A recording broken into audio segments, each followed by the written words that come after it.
just the general play of the game for the day, 5 minutes each, and that includes questions. So speakers, if they end early, we'll get questions from the councillors. We might as well kick off. Simon Calvin. Morning, everyone. You ready, Simon? I know you've got a long day ahead of you, and I do appreciate that. You've got a really long week, and I've been on public record on behalf of the community board to thank staff and councillors for the amount of work that's gone into this long-term plan. So thank you for that. I'm going to run through the 6 things that the community board would like to advocate for, and the first one is Valentine Road sports fields. I think you're well aware from the huge number of community submissions that this is something really important to the community. We'd like the remediation of the fields brought to year 1 and 2 rather than pushed out further than that.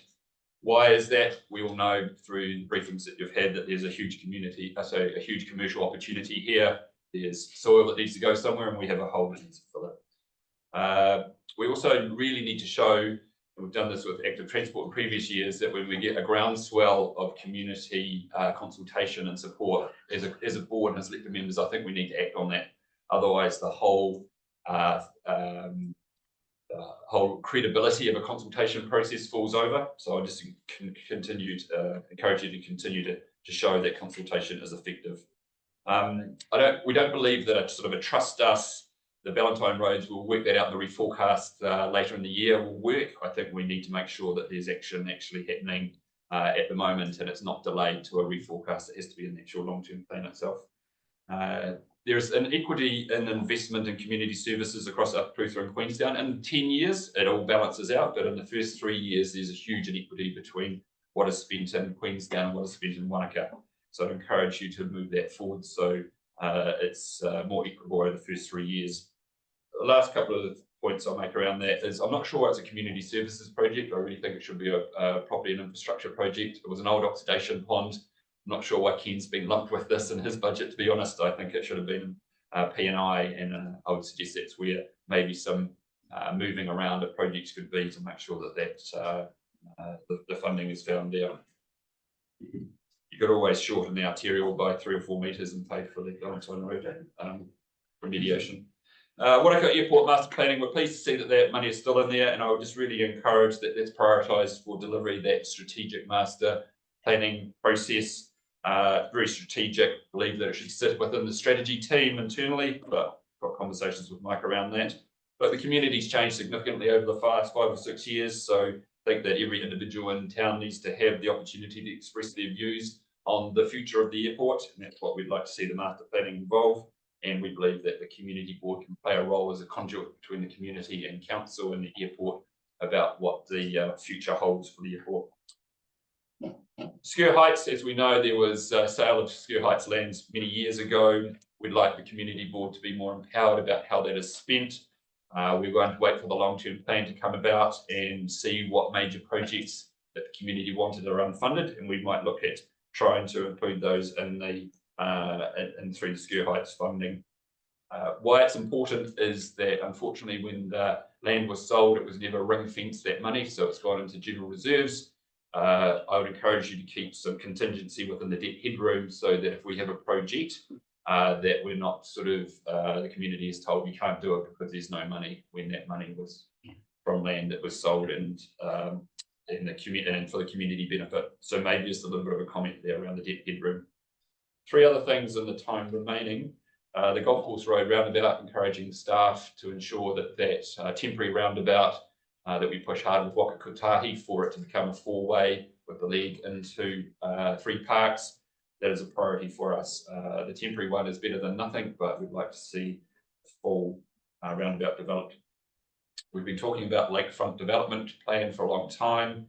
The project that the community board is focused on now is stage 4, which is the pathway right outside between Dinosaur Park and back towards here. So that's just letting you know there that we are working with parks to see how we can design that and look at funding over future years for continuation of the path. Finally, and I know that it's a challenge, but we are supportive of the Performing Arts Centre in Wānaka, and it being the regional hub for performing arts in the district and the region. I know others will speak more detailed on those on that area later, and today, and we'd encourage you to give their hearings some favourable treatment. So thank you for that. 15 seconds to go. Oh, look, gee, so we must have hit the button. One question. Councillors? Yeah, very short. Simon, thank you. Thanks all. You'll see me again in a minute. Thank you. Meg Taylor?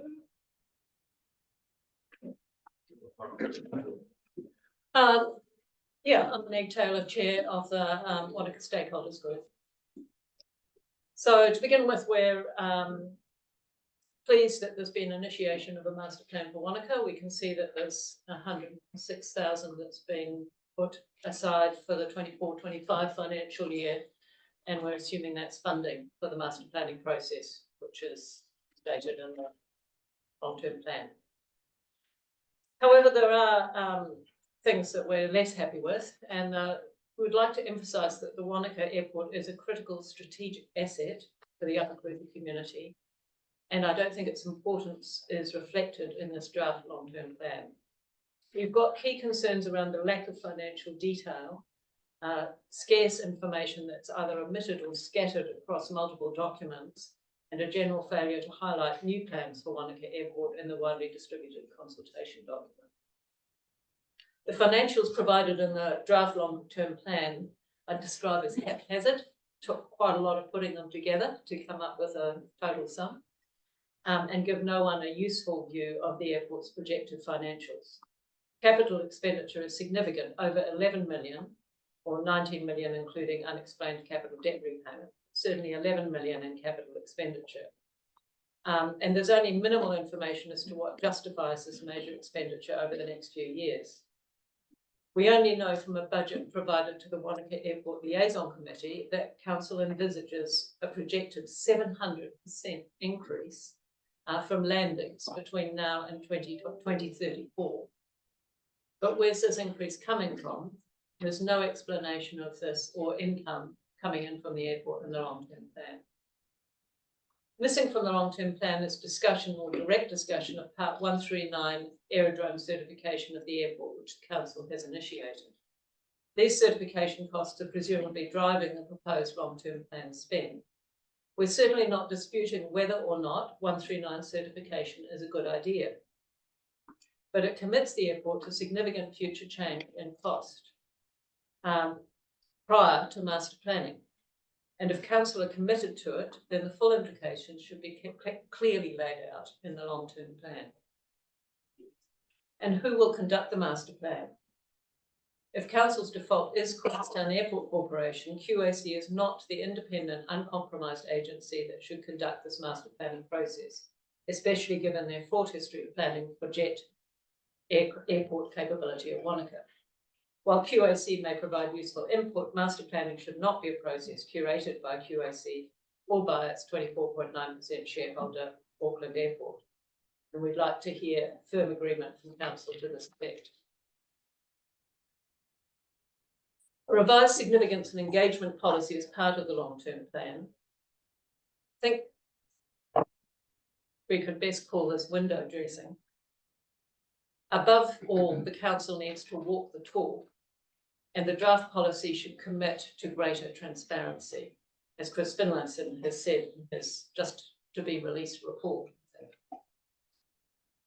Transparency is key to community engagement. If the information provided is redacted, subject to lengthy OIA delays, or frequently unavailable due to commercial sensitivity, then the community cannot be said to be informed or consulted. Examples of Council's failure to engage transparently with its community are numerous. The one we want to highlight here is the year-old Wānaka Airport Liaison Committee. The rationale for this committee being designated in the district plan was to ensure that the local community has a say in planning for its airport, but it's utterly failing in this regard for the following reasons. There's only one community representative on the committee. This is despite repeated representations from WSG that the designation both promotes and allows for additional appointments. None of the committee meetings have been publicly notified in advance as required in the Local Government Act, and as happens with other council committees. So the meetings are effectively held behind closed doors, and that's just not good enough for this important committee. We submit that in order for the WALC to meet the intention of the designation, it should be allocated additional local community representation. And a good start would be representation put forward by a local residents association. This leads me on to the lack of governance for an important local asset. Wānaka Airport desperately needs a form of governance that genuinely reflects the local community's interest in its strategic asset. Ad hoc consultation whenever a new major change for the airport is proposed does not provide this, and planning for a new aerodrome certification behind partly closed doors runs completely counter to this, as does relying on QAC to conduct the master plan process for the airport. If a robust governance structure for the airport was put in place that provides a decisive local community input, there would be far less need for pressure groups such as ourselves and far more effective long-term planning for the airport. I'd like to know where the 139. Yeah, I'll just, right, if you've got a question, but I have got a question as well. If you're. I'm sorry, this is a panel that asks the questions. We Yeah. don't answer. Yeah, no, that's fine. Okay, Yeah. so it's 5 minutes is up. Right, okay. Thank you. Thank you.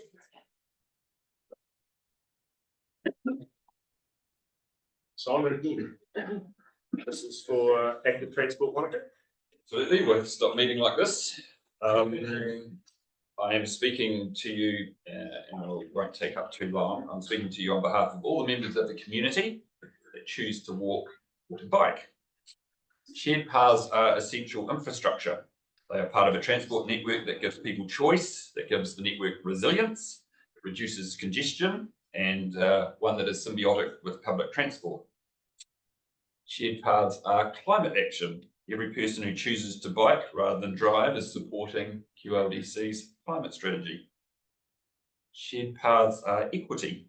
Not everyone in our district is able to drive. Sometimes it's because it's financial, sometimes it's legal, sometimes it's physical. Shared paths are about social cohesion. They connect people at a human level. They provide the chance for conversations or micro interactions. And finally, shared paths are about community safety. They allow people who choose to walk and bike to do so confidently. As active transport advocates, we are grateful for the progress we have made in active transport in Wānaka over recent years. However, my written submission shows that the promised investment in the previous 10-year plan 3 years ago has been significantly stripped out. That's very disappointing. You'll be pleased to know I have no specific requests today, but I am laying the groundwork for bringing forward investment at the annual planning process next year when things may look a little clearer. We need to be bold and continue to build out this important part of our transport network. Done. Well, we've got time for about 3 questions. Councillors?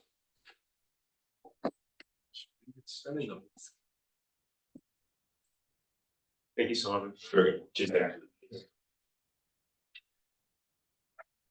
This set up. First, Aspiring Athletics Club. Hello everyone. My name is Kirsten White. I'm the chairperson of the Aspiring Athletics Club. We've successfully built up our club over the past few years and achieved over a 500% increase in numbers since 2018. And we're looking to increase again this summer season. Notably, I think on a per capita basis, our current membership almost doubles the combined total of the 2 clubs in Queenstown. Our athletes train up to 4 days a week at the rec centre grounds at 3 parks. We share this area with football, cricket, every other sport, but also every man, woman, child and dog, because this track, well, our track is on a public reserve. We pay for the use of this public reserve. We do have preference over the area as we do have a booking, but anyone else can use it at any time, even if we're there. And it's interesting here to note here too that we're the only athletics club in the lower South Island to pay for use of an athletics track. And for a non-profit organisation, this comes at a huge cost to our club. We consistently perform above expectations, boasting regional and national champions in our senior training group. And our juniors, we have a large lot who travel to the likes of Colgate Games and Otago Champs. and they achieve great results and often come home with personal bests, which is one of our club's KPIs. We also do grassroots extremely well. We have athletes from age 6 taking part in our weekly club nights, enjoying the basics of athletics. We want to be able to continue to offer any enthusiastic child the opportunity to learn how to do athletics. The significant lack of green space in our region is a serious concern right now. And if our region continues to grow, there's just simply not enough space for children to play sport.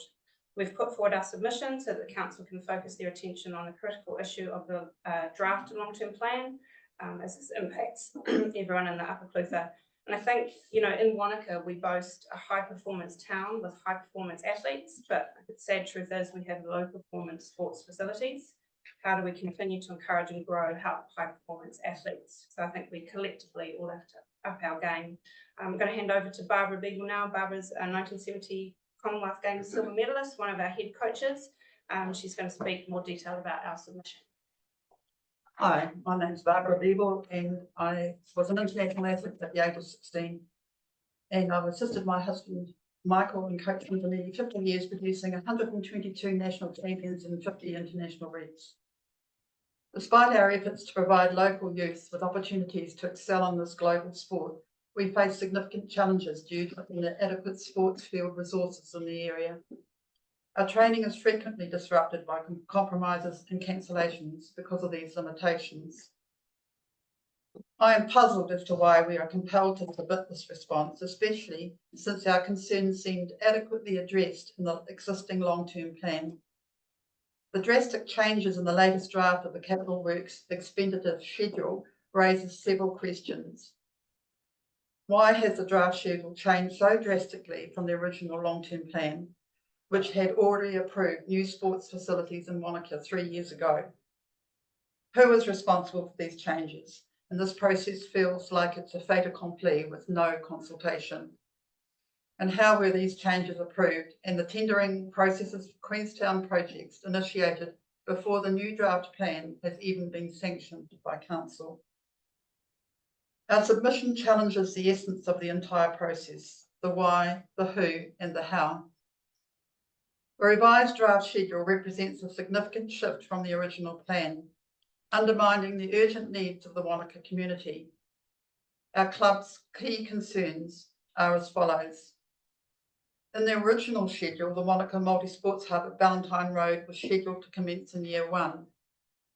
Other Queenstown-based projects were planned to start in year 6, following the completion of the Wānaka Sports Hub, except for a 2-court extension to the Queenstown Events Centre. In the revised schedule, the Wānaka Sports Hub has been relegated to year 6, the Queenstown-based projects have been advanced to year 1, and the 2-court extension at the Queenstown Events Centre has now been replaced by a 4-court new build with a $45 million budget. The council acknowledges the severe shortage of sports fields, particularly in the Upper Clutha region, which has reached a crisis point.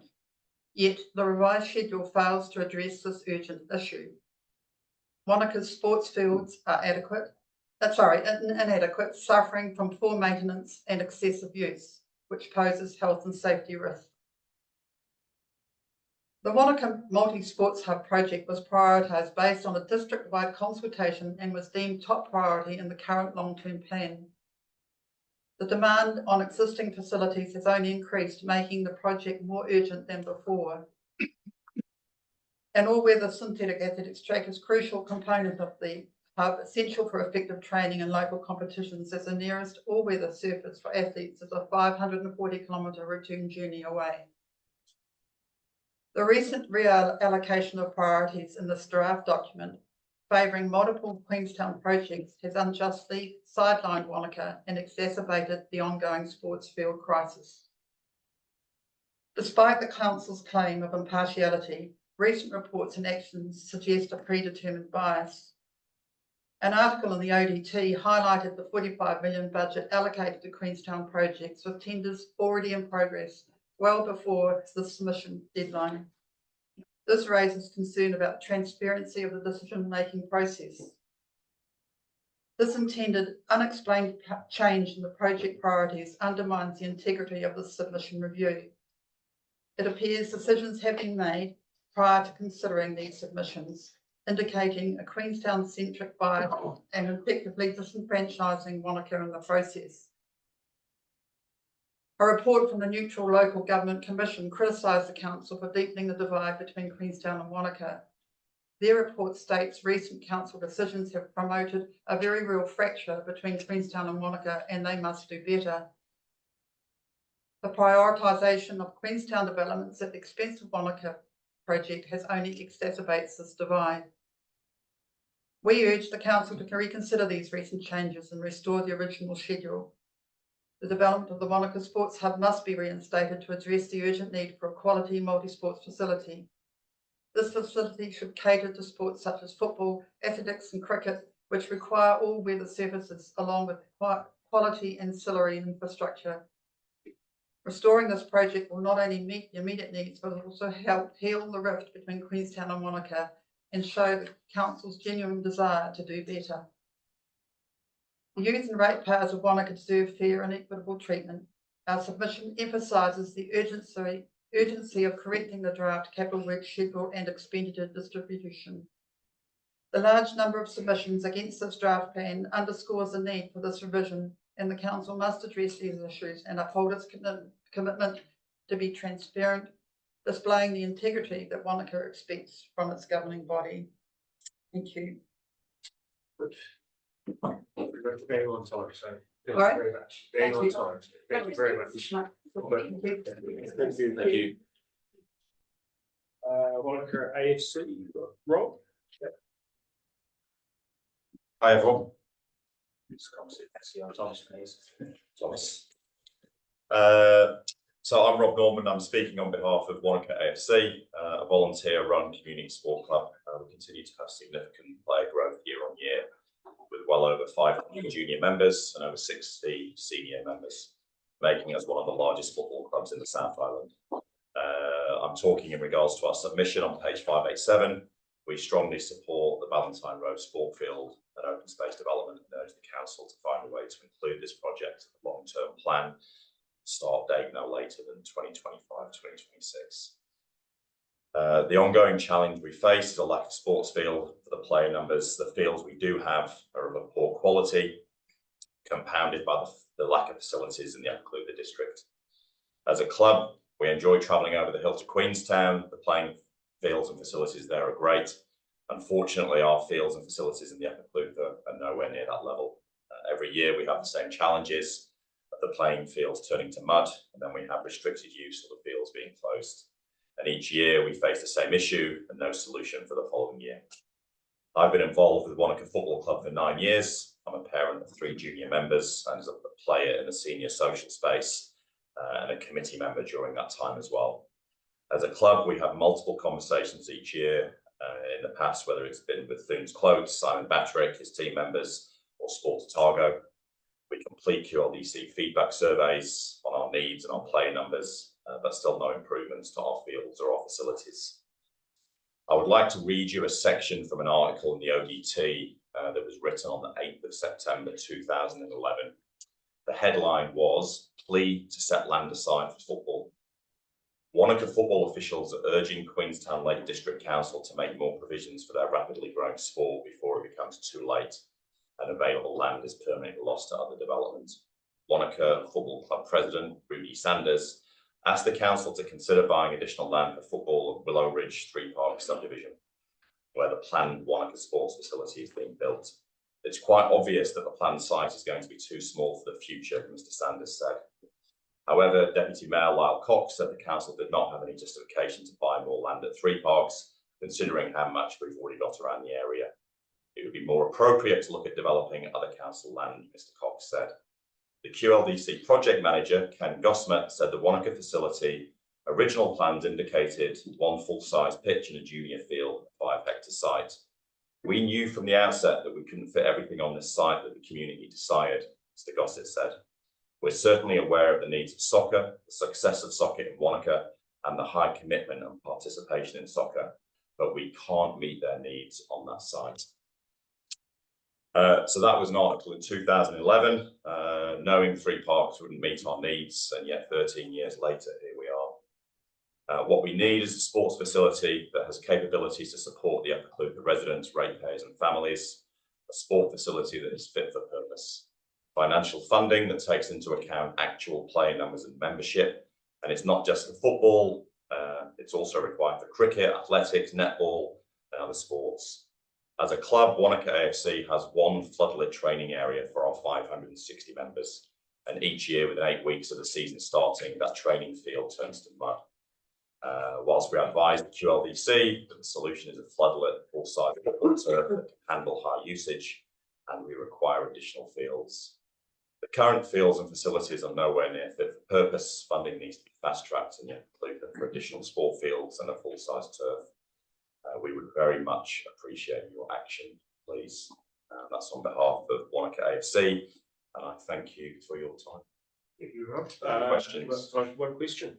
Yes, please. Yeah, so, I mean, you referred to the availability of land. I presume the Valentine Road site provides that opportunity. It's about the. Yes, yeah. So that size has been sort of discussed for at least, well, I've been involved 9 years, and that's been on the cards. We're just hopeful that it will come to fruition. Just comes down to the investment in that site predominantly. Yes, yeah. Oh. All right, thanks everybody. Thank you. We'll just wait a while for that. You got a friggin' Ricks in there, you got that. No context in which they made the decisions. Okay, Tony, we are up to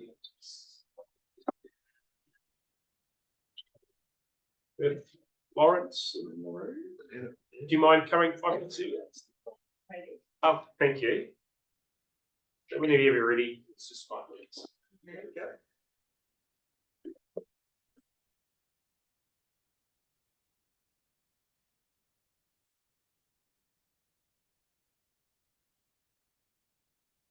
Cara and Florence, climate change has been an inconvenient truth for many years, and scientists are now giving humanity a 6 years window to halve our emissions, and halve that again by 2040, to slow the effects of extreme weather, pollutions and nature loss. This is the period covered by this plan. This is it. We have to rise to the challenge now. So I share with you a beautiful vision for a sustainable district that we could create from now on.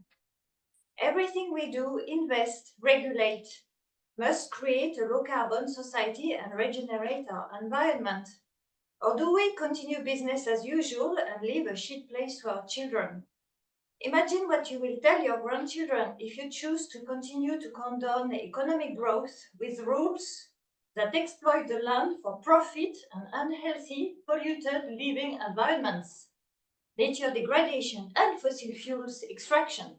Are you listening to me or doing something else? Yeah. What world, what district would you like your grandchildren to live in? In the providing growth paragraph of my submission, I detail the infrastructures needed to regulate in the creative direction, and a lot is already happening. Have you read these recommendations? I am demanding, on beyond that, immediate action to protect trees. We need to keep all trees in urban areas and the countryside. A lot of valuable trees are remaining. Please look around when you drive and admire these groups of trees and grove of mature forest, little remnants on private properties as well as public land. So it doesn't matter who owns the land. I am asking to extend the protection given to trees on public places to all trees in the district. If the trees are there, they grow. Thank you. Thank you for the trees, to all your services, for your beauty. Thank you for the people who planted them. Thank you for the ancestors or the current owners. All trees are irreplaceable, and we need to practice copicing, ban clear felling, ban burn-offs, ban monoculture to promote biodiversity. These are well-known stuff, but it's still not done. I've asked the ORC to regulate ORC as well. Beyond trees, we need to keep 30% for nature and commons. They used to exist, and we need to regulate for that too. Everyone, lifestylers, small urban owners, developers, everyone can keep 30% to rewild. Even leave a bit of grass unmowed for nature. New developments could keep the hedges of tree linings and keep as many trees as possible, create park, shared space for local food production. We know that, and at the moment, the rules are destroying nature, cutting the last trees. Have you been on Orchard Road recently? They cut an historical orchard, and they even say the council who asked them to do that. So we need to fix it. The 2024 reality requires a change of rules. It's accelerating. We can't continue with our existing rules that are continuing destroying nature. It's criminal. We have to stop now. This is a plan to fix it. So I have thought up and researched a legal tool. I've already talked to you about it, to regenerate our district at very little cost for the council. I called it a regenerative land zoning, but whatever we call it, it would authorize and facilitate landowners to protect their land for perpetuity from being subdivided or clear-cut. The owners become guardians, are guardians. The land can be sold but not be subdivided or zone changed in exchange of biodiversity and community contribution, which benefits the district. And I give example in my submission about places where it works well. I have shared this with the council for many years and the staff as well, and nobody has taken this ball yet. It's a very powerful lever to change this whole paradigm we have to adapt to. So I'm continuing to offer the vision and sharing my expertise, and I invite you to our place on Studham Road where we do it so that you can visualize what we can do. I do it at my place and you can do it at the district level. So yes, do you rise to the challenge? And there is a lot of joy and beauty to create on the way. So this is my sharing. It feels good to do good. Thank you. Thank you, Florence. Very much being on time. Thank you. Lovely. Any question? No time for questions. Sorry. Thank you. Thank you.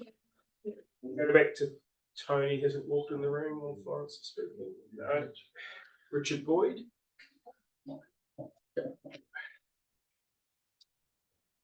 Floor's yours, Richard. We'll start with you. Thanks. Sorry for being a bit slow at getting this out.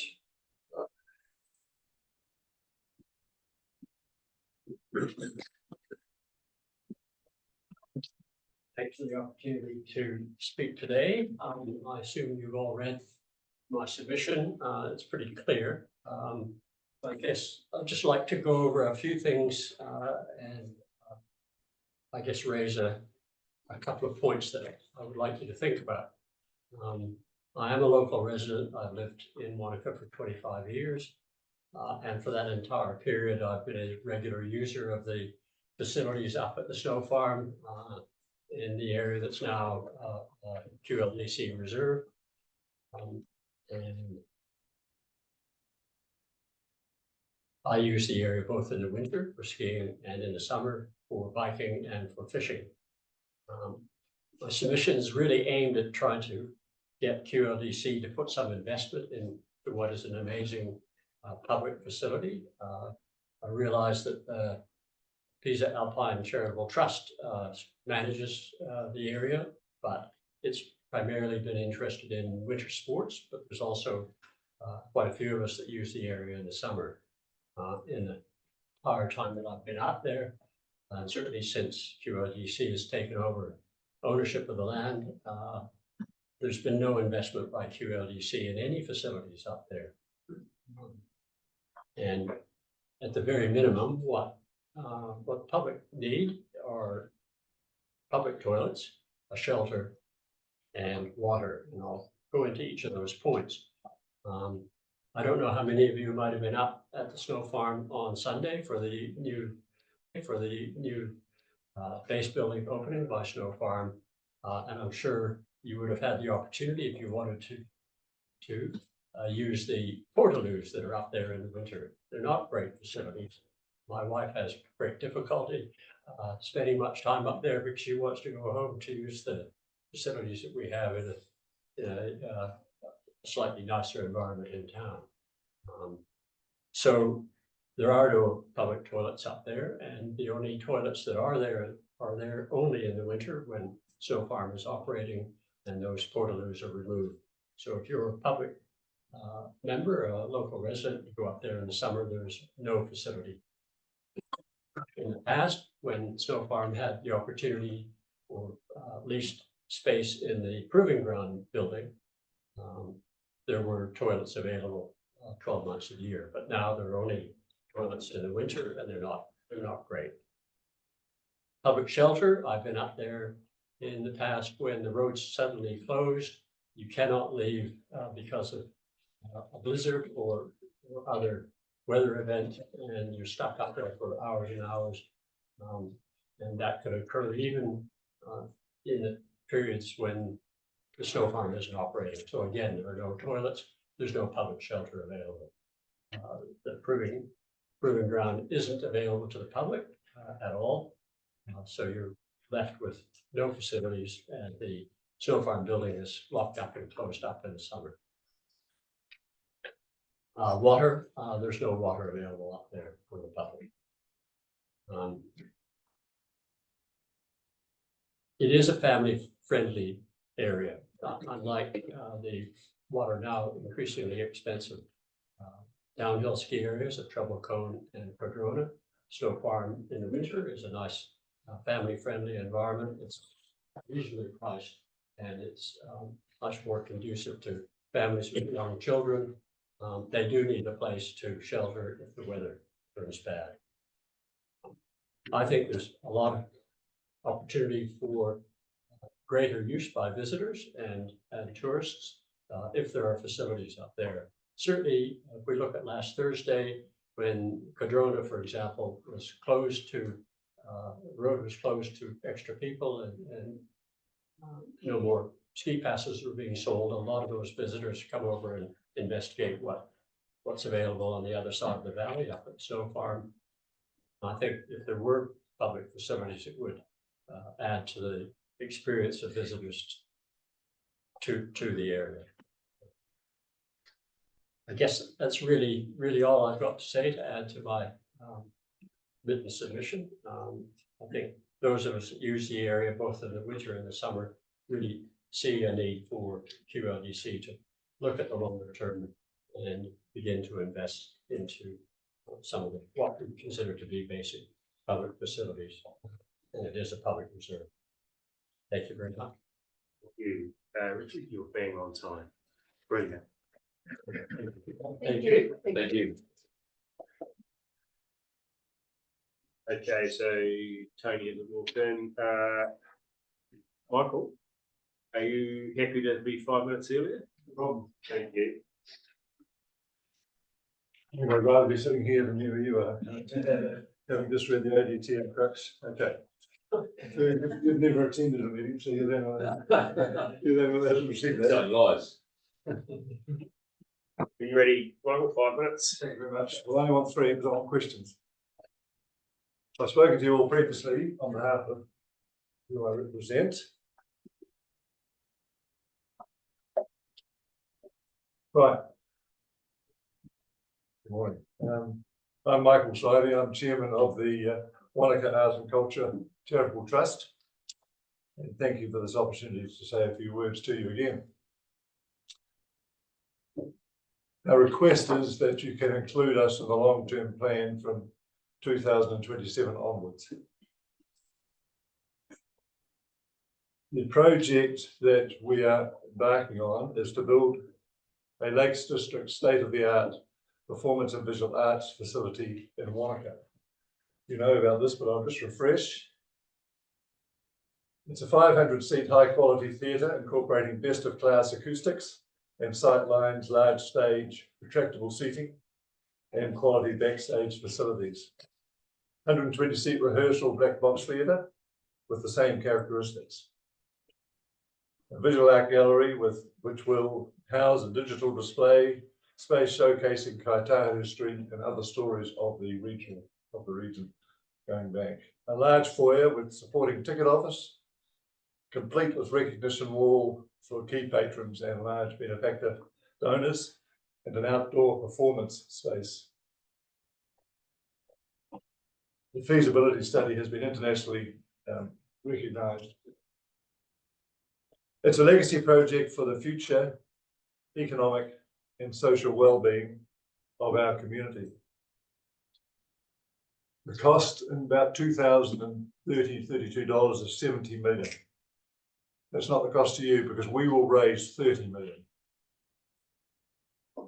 So therefore, we're asking your support to budget for 20 million allocation in 2027-28 and 20 million 2028-29. But it doesn't finish there because these facilities require support through their first operating period. And so for the first 5 years, we would require an operating subsidy approximately $500,000 per annum. And of course, we require land and a long-term lease. The Mayor, the Deputy Mayor and the Chief Executive have expressed concern about the chosen venue in 3 parks. A facility like this needs car parks, hotels, restaurants and cafes to both accommodate performers and visitors and make the venue busy and alive. That can add significant cost to a project of this scale. A venue at 3 parks satisfies the above without adding significant cost and provides an unimpeded view, that you see here, of the mountain skyline. In addition, there is likely to be less debate and disagreement with the site than with others mooted. And we discussed many sites, and I think you've all seen, other than Ferg, the analysis of those 10 sites. As you will read, or may have read in the feasibility study, there are many local users from schools, regional, national and international entertainment providers, visual artists, and in the summer, outdoor performers. The latter requires some distance from residents because of noise. Okay. We have received a $2 million pledge from the community if the council makes a commitment to this project. And what that does is right now, if there's a commitment, we can employ architects, project manager, chief executive, so that when your funding comes through and our funding comes through in 27-28, we can turn a sod on a debt-free building. We privately funded the Howarth HTL to carry out the financial viability feasibility study, and this, as you all have seen, supports the project.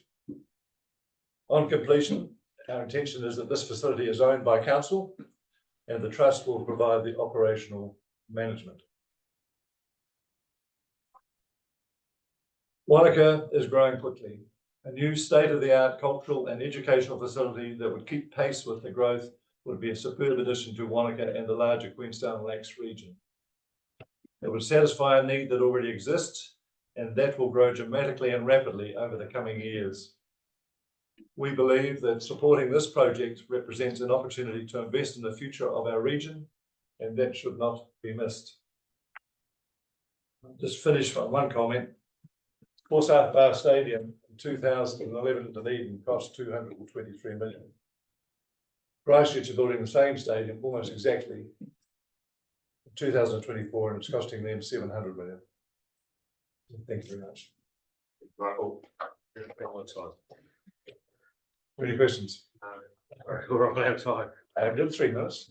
Thank you guys. Thank you, Mike. Well done, Liz. I think you're doing a great job. Thank you. Tony Boyd didn't walk in the room at all? Or Michael speaking? No, okay. John Hogg from the Sunrise Bay Owners Committee. I'm sorry that that's on your thing. I'm not from that. I am from there, but I'm actually here representing Kings Alpine Charitable Trust. And I'm not sure how that got into there might have been my inept computerage that did that, I'm not sure. That's right. There was a Pisa Alpine Trust, was it? Yeah, Pisa Alpine Charitable Trust. I'm one of the Thank you. original trustees of the trust, and I think you would have probably heard chapter and verse from them already.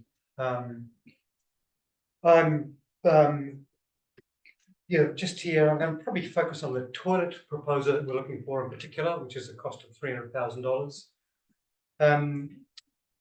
You've probably had the background from the charity already yesterday, I imagine.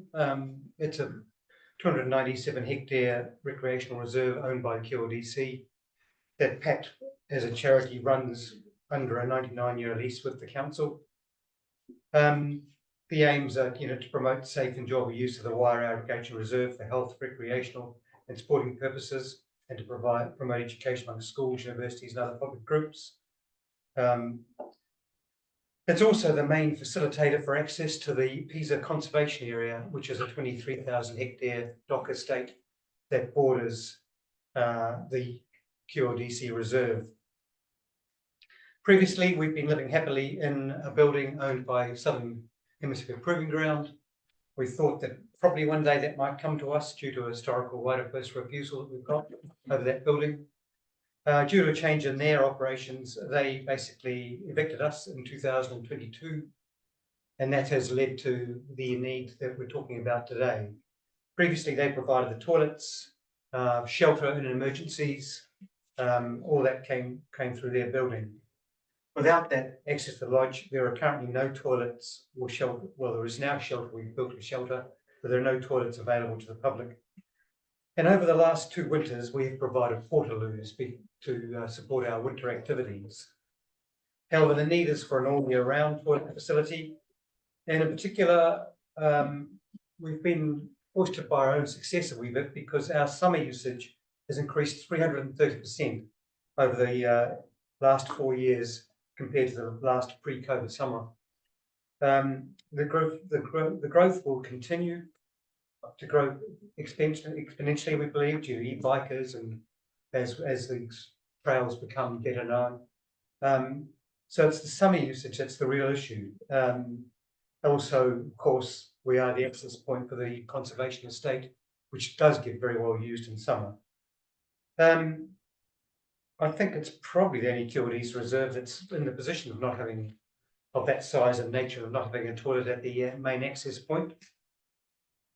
We have a large community involvement. We've got between 600 and 700 seasons passes each year. When I say passes, it's more like a club or a community. There are 123 dog walking passes, so it's quite a lot of people go up there just to wander their dog around. We have 68 schools who've used the facility in the last 3 or 4 years. All the QLDC schools, although I have to check on the latest one at Wānaka, but I know all the other ones use the facility very regularly, including a group called the Wānaka Homeschool Group. I've never heard of them, but we're very much a community organisation, and it's kind of been demonstrated this year because we have not seen a downturn that other tourist businesses have seen. That kind of confirms in my mind that it's community-based, not tourist-based. So the requirement is for a toilet block. A building design has been completed, a budget's been prepared with an estimated cost of $300,000. It assumes flushing toilets and temporary storage of the waste with a trucking solution, taking the waste down the mountain to run the council's waste centres. To service it, we do have the right, I understand, to 25,000 litres a day out of the MEG, because our boundary is the MEG. And we estimate the water usage to be 15,000 litres a day, so we're well within that ability. We've had some help from the council when this first happened, I think, in terms of looking at feasibility. So there are, and I guess all that's, I mean, admittedly, it's been probably on an informal basis, but all that's shown to me is that the council are the right people to build toilets in this town. They seem to have the expertise and the ability. So we understand that it's hard times for QLDC, but we're hard pushed to find another reserve of this size and usage that doesn't have toilets at its access point. And we're really looking for our reserve to be brought up to QLDC standards. I don't know if you got any questions, well, yeah, questions. Time for one, so.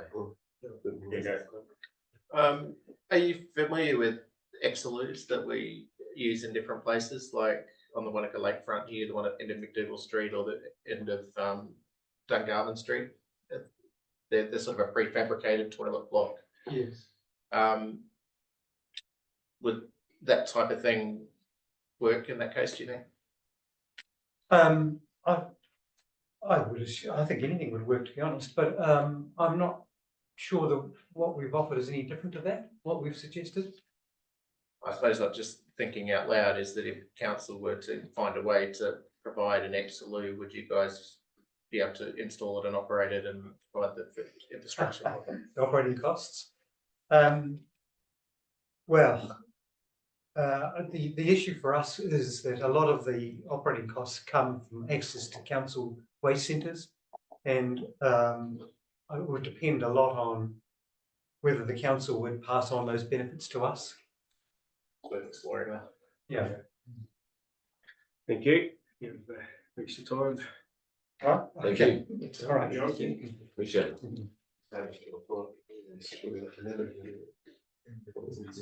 Okay, didn't see Tony at all, so John seems very eager to speak.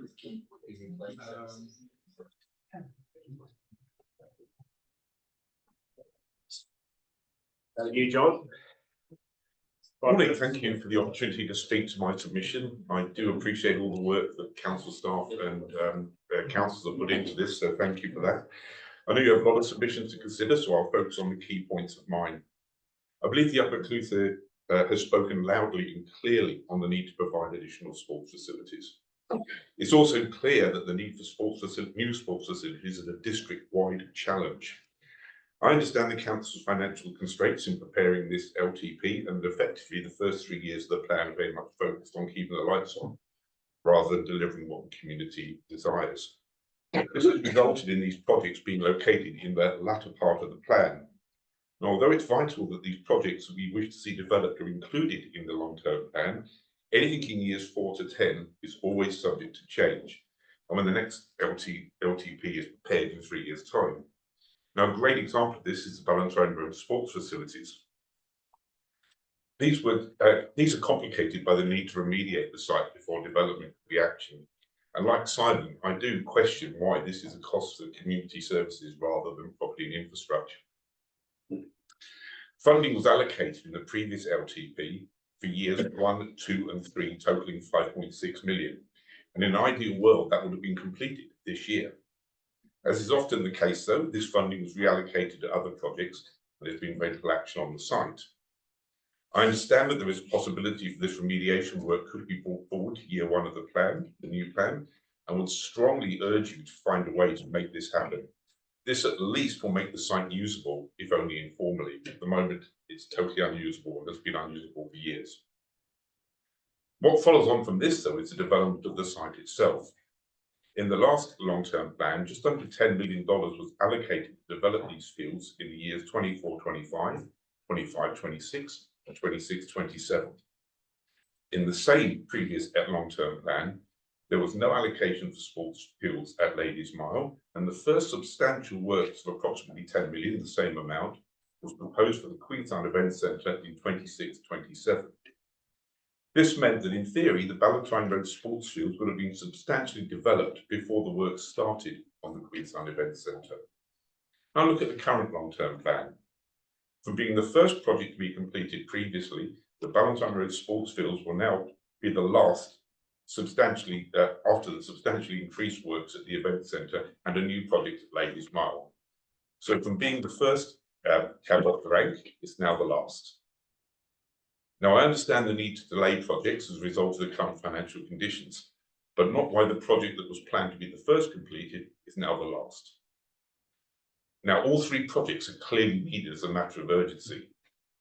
What I'm requesting at a minimum is the Ballantyne Road sports fields development should start at the same time as the other 2 projects, and if necessary, reschedule the works of all 3 so that they're all delivered at the same time, rather than the Ballantyne Road be the last one to be developed.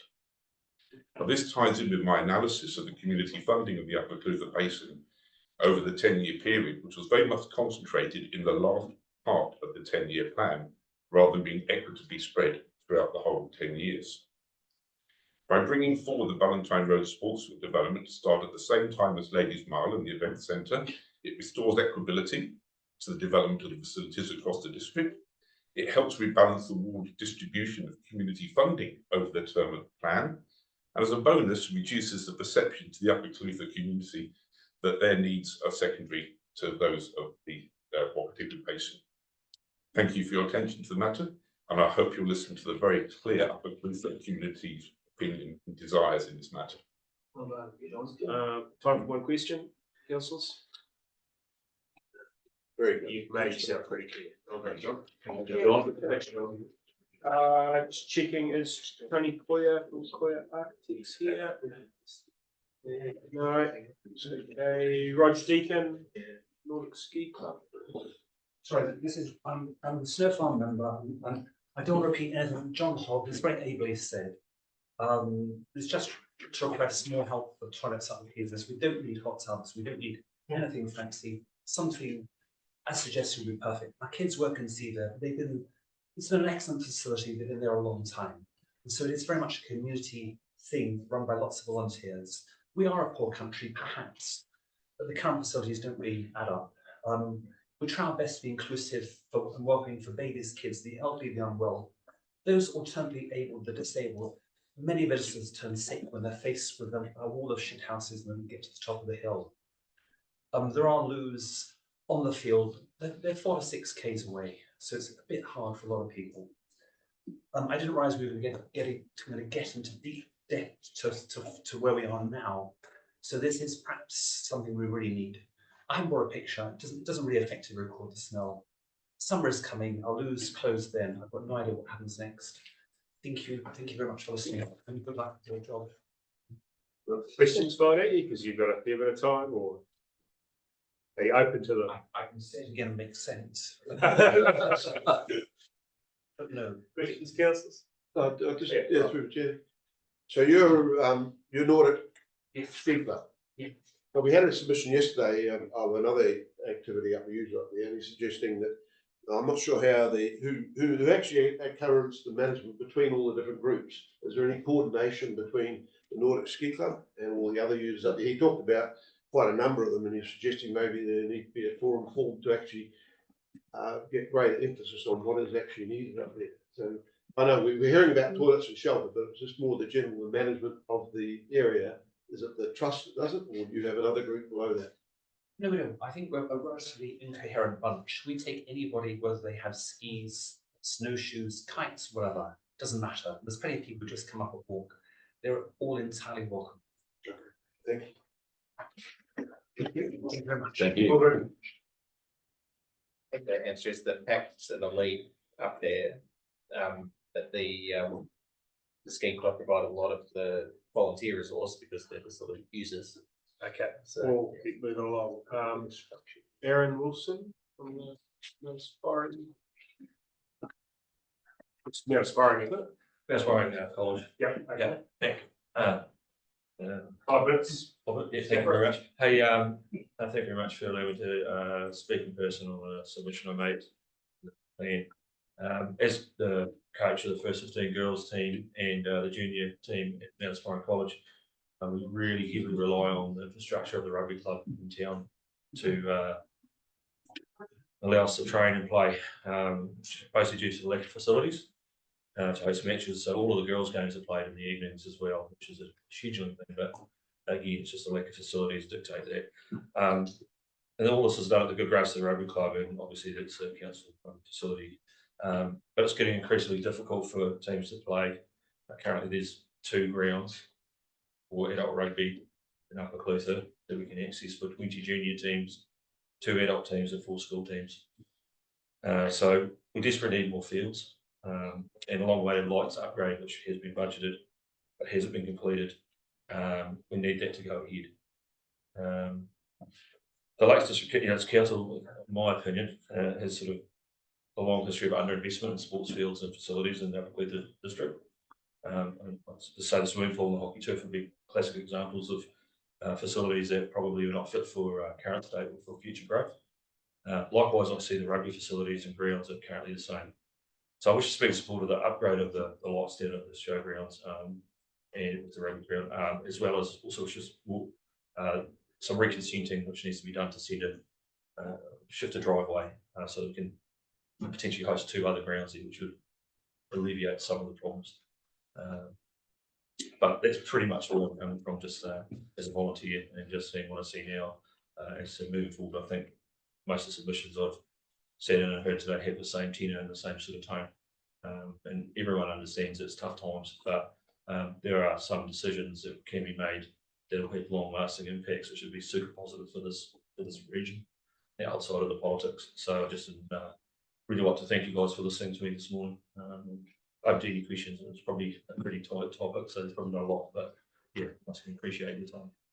We've got questions. It's right here. Just through the chair, you make a good point around women's sport and rugby, and just interested in your response to facilities for women, which is something that's pretty topical across the country. And there are clubs, there are organisations that are trying to make the change. How does that impact this young women's team that you coach from the high school? To be brutally honest, it's chalk and cheese. I'm obviously male. I've been brought up in a male's world playing rugby myself, and it's not until you confronted by the subtle changes that are required around hosting teams, like toilet facilities, which we hear about, all sorts of mixed gender stuff going on. It's quite difficult, and a lot of is a lack of, and it's not through design or plan, it's just a lack of flexibility, and a lot of the facilities are there just because of the way we've always thought about things, and that's changed obviously in the last 10 years.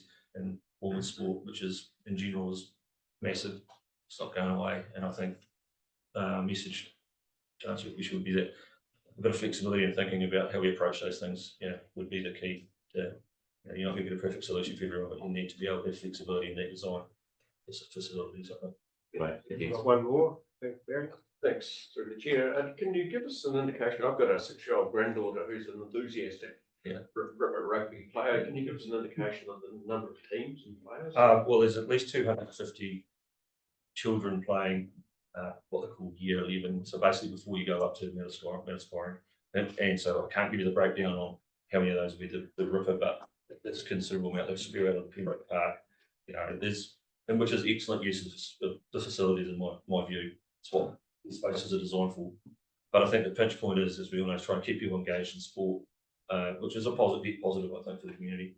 You get to certain points in time in people's lives and age groups where that stuff drifts away, and it could be the fact that the scheduling is not conducive, or it could be, I don't know about the imperfect world, but that would be my view. There's a lot, and obviously the population is growing, so all sports are seeing an increase of patronage in the basin. So I don't know if that answers your question or not. Thanks. Thank you. Thank you. Thank you. Thanks, guys. Thank you. Nick, you've been waiting there so patiently. So I'm interested to. Can I just point out before I start that on the submissions thing, there's a mistake with the reference to my submission pack. It's duplicated from the line above. So just if you do get to look. And you're here as an individual? I'm here as an individual, absolutely. Yep. Go for it. You've got 5 minutes. Okay, thank you. So good morning. My name's Nick Page and I'm a ratepayer here in Wānaka. Unfortunately, I'm here to talk to you mostly about failure. I'd love to be here to talk about communities' relative preferences for energy efficient swimming pools versus playing fields versus arts facilities, but I'm not. Can't afford any of them. The consistent failure of QLDC to properly plan and deliver over at least the last 15 years does not leave the community with these options. The failures have been widespread.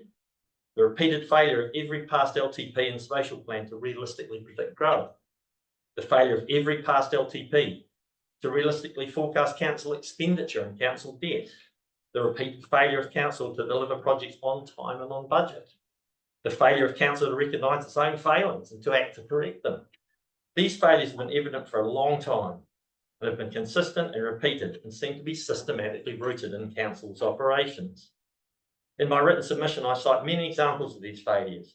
Within this draft LTP, But as just one simple example, many areas of the draft LTP ignore the council's own 50% increase in their projection of the population by 2050. Why? Even though the officer comments in the submission summary seek to trivialise the significance of these failures in the LTP, they are real. They will contribute significantly to this LTP following in the footsteps of its predecessors, and in failing as a long-term plan document unless it's extensively revised. This draft LTP does show some things very clearly. It shows that council is effectively broke. It shows no evidence that council has learned from its past mistakes. It shows that for QLDC, transparency is a myth, with the plan seemingly presented to sell particular agendas, not set out the facts clearly, simply and understandably. And it shows that council as an organisation seems unwilling to change the way it operates in order to function within its means in spite of its past failures. This draft plan proposes to avoid council bankruptcy by massively increasing both income and debt both rates, income and debt, in order to continue to fund spending way beyond its means. So as a ratepayer, what does the LTP currently drafted mean for me?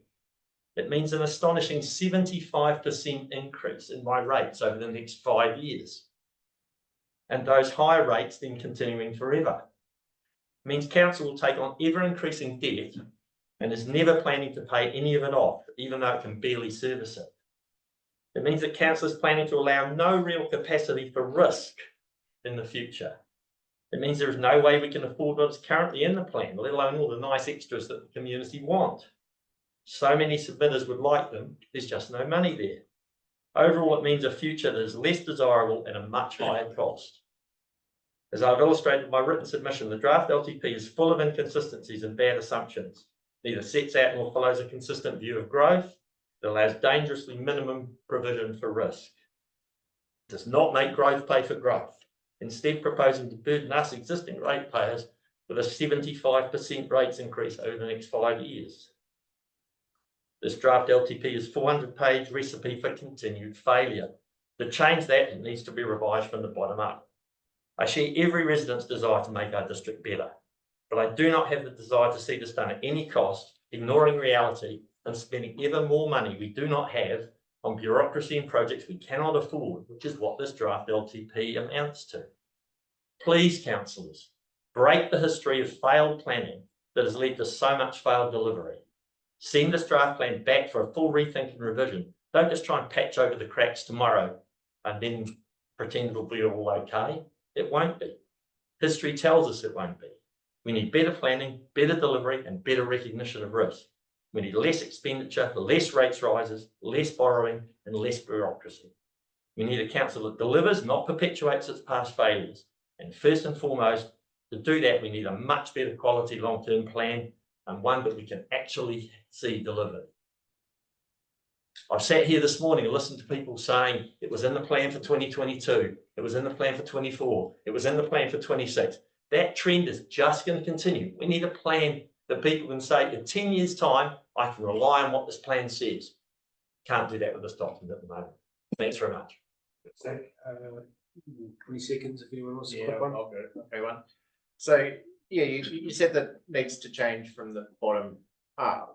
I mean, the Productivity Commission, I think 5 or 6 years ago, revealed that rating is a broken funding model in New Zealand. Three Waters reform was the same, that it was saying that the rating can't solve our Three Waters problems in New Zealand. Is it top down or bottom up? I mean, it's both. Obviously, it's both. You know, like I'm not going to sit here and tell you what the solution to every problem is, but I do think if we can't pay for growth, why are we promoting growth? Why have we got a tourist promotion? Why are we spending money on tourist promotion? We can't afford it. We can't afford it. Why do I, in 5 years' time, have to pay 75% more? And that's what the plan says. You add up those percentages, 75, and it's not like, oh, this is one 75% increase. I'm never going to drop it again. You're going to keep raising it. We can't afford it. We have I suppose my point is that that's a common problem across New Zealand, not except just us, and it's part of the, as I said, the time. So I'm sorry, Nick. Thank you. No, that's fine. Thank you very much, and thank you all for the job you do. I don't envy you your task one bit. Thank you. I know you tell us what's going to be like in 10 years' time. Sorry? Just want to tell us what the financial situation is going to be like in 10 years' time in New Zealand. There you go. I know you'd love to talk some more. Thank you. Joe Knight, Sport Otago, on behalf of Sport New Zealand. Is that correct?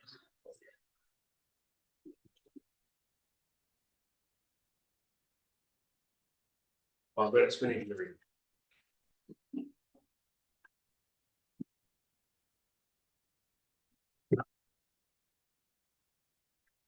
Yeah, Joe Knight, speaking on behalf of Sport New Zealand, Sport Otago, Sport Central. I want to thank QLDC for maintaining your investment in sport and recreation across many areas during some extremely tough economic times. We want you to know that the benefits are real, they are human, and they are long lasting for the people of the Upper Clutha and Wānaka Basin. Sport Otago and Sport New Zealand commend Council for the ongoing investment and the maintenance of recreation facilities to ensure they are fit for purpose. We look forward to the sports fields on Valentine Road coming to fruition to meet the high demand of sports clubs in the Upper Clutha area. The multi-use nature of these fields mean multiple clubs will have the capability to grow and be able to host other teams for competition. We're fortunate to have volunteers governing and coaching these clubs, and we're often in the awkward position of having to cap numbers because there isn't enough room on the field to handle the amount of people wanting to play. Clubs are also being moved around to cope with demand, leading to confusion and limited training opportunities. Aspiring athletes and Wānaka Football Club are examples of this. We believe these fields should be quality sand fields so they're durable enough to handle high usage, and the lack of ancillary facilities in these parks must also be addressed. Changing rooms, referee, medical rooms, toilet facilities are all important to a functioning sports community. It is imperative that finances be made available now for the Valentine Road project to commence as soon as possible. And this was identified in the sub-regional facility strategy that was revised in 2020. Sport Otago and Sport New Zealand recognise the needs for more sports fields in the Wakatipu area and would like to see the sports fields at Ladies Mile brought forward in a long-term plan. This would create accessibility for clubs who are currently stretched for training grounds and would help to future-proof sport in the Wakatipu Basin. With the growth in non-mainstream sports, we'd like to see indoor space for squash, cricket and climbing at the Queenstown Event Centre. There are sports hubs on both sides of the range, the Wakatipu Sports Hub and the Upper Clutha Sports Services Hub.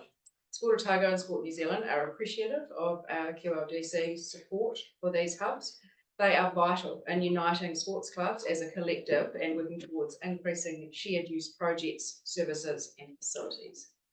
Sport Otago would like to see shared club rooms for Wakatipu Sports Hub by 2027-2028 at a QLDC facility. Similarly, a building at the Valentine Road Sports Fields would be the home of the Upper Clutha Sports Services Hub. We desperately need these facilities in both towns sooner rather than later to ensure a rich future for sport, recreation and play, social cohesion and community in Upper Clutha and Wakatipu Basin. Sport Otago supports the initiative of replacing the concrete floor with a wooden floor at the Wānaka Recreation Centre. This would reduce impact on participants and allow better ball bounce. It is easier to maintain than a concrete floor, making it a sensible investment for the future. So in summary, we support Council's prioritisation of investment in the development of several key sport and rec facilities in the first 4 years of this long-term plan period. And we advocate for the prioritisation and implementation of high-quality sand fields at Valentine Road and Ladies Mile.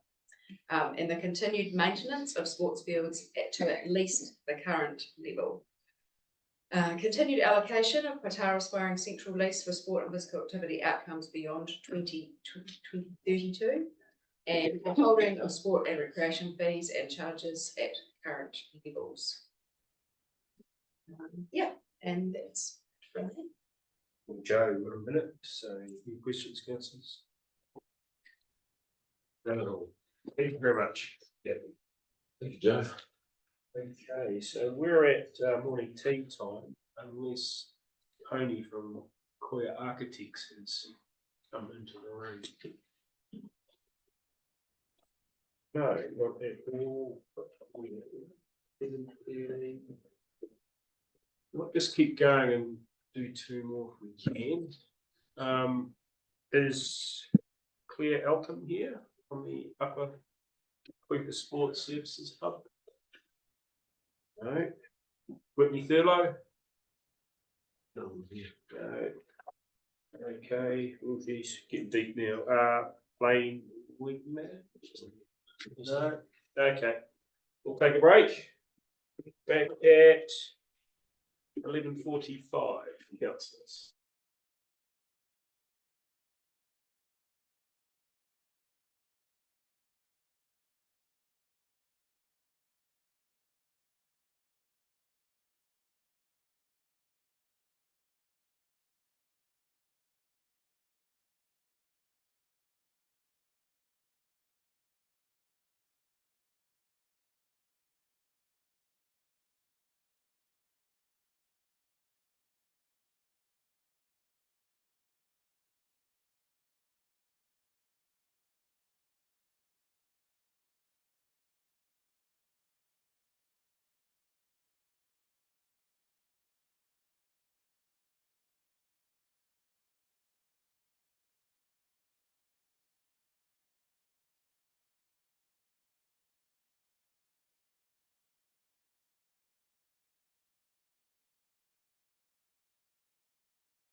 My name is Claire Alcombe and I'm the Deputy Chair of the Upper Clutha Sports Services Hub.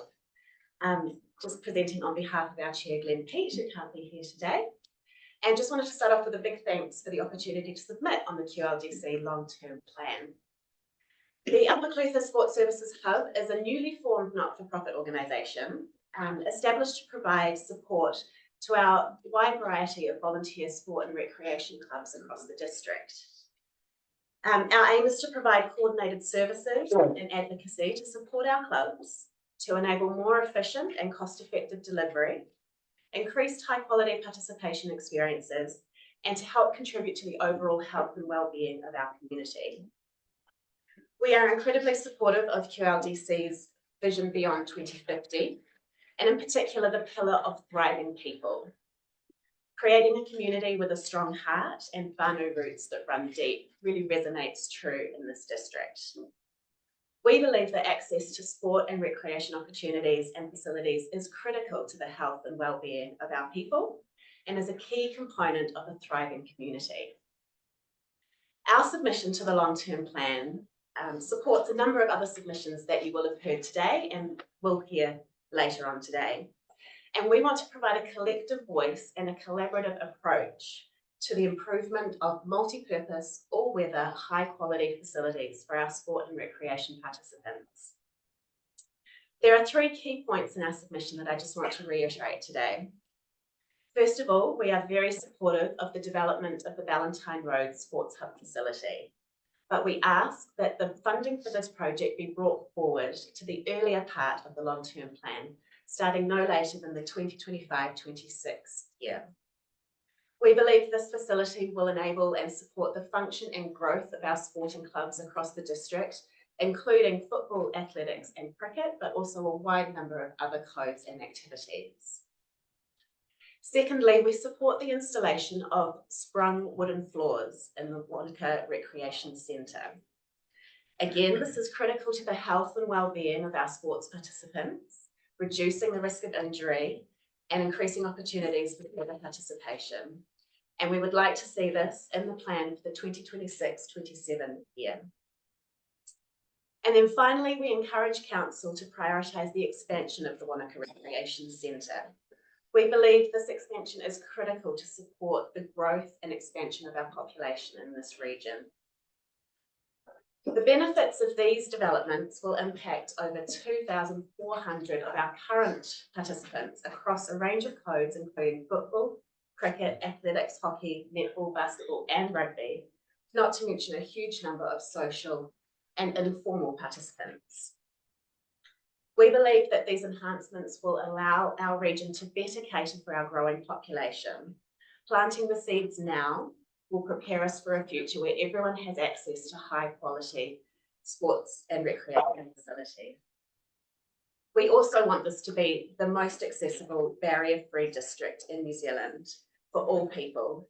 And we believe that the way to achieve this is by providing the environment and services that allow and support physical activity and health for everyone. So happy to take any questions and thank you for the opportunity to speak to you today. You've got time for one. Questions, councillors? Done a marvellous job, Claire. Thank you very much. Thank you. Whitley. Hello. 5 minutes. We'll take that one. I'm speaking in regarding support for facilities at the snow farm. Queenstown District is famous as a winter recreation area, but is it really for local people? With lift tickets costing nearly $200 and skiers being overcrowded, most local people never get a chance to enjoy the snow.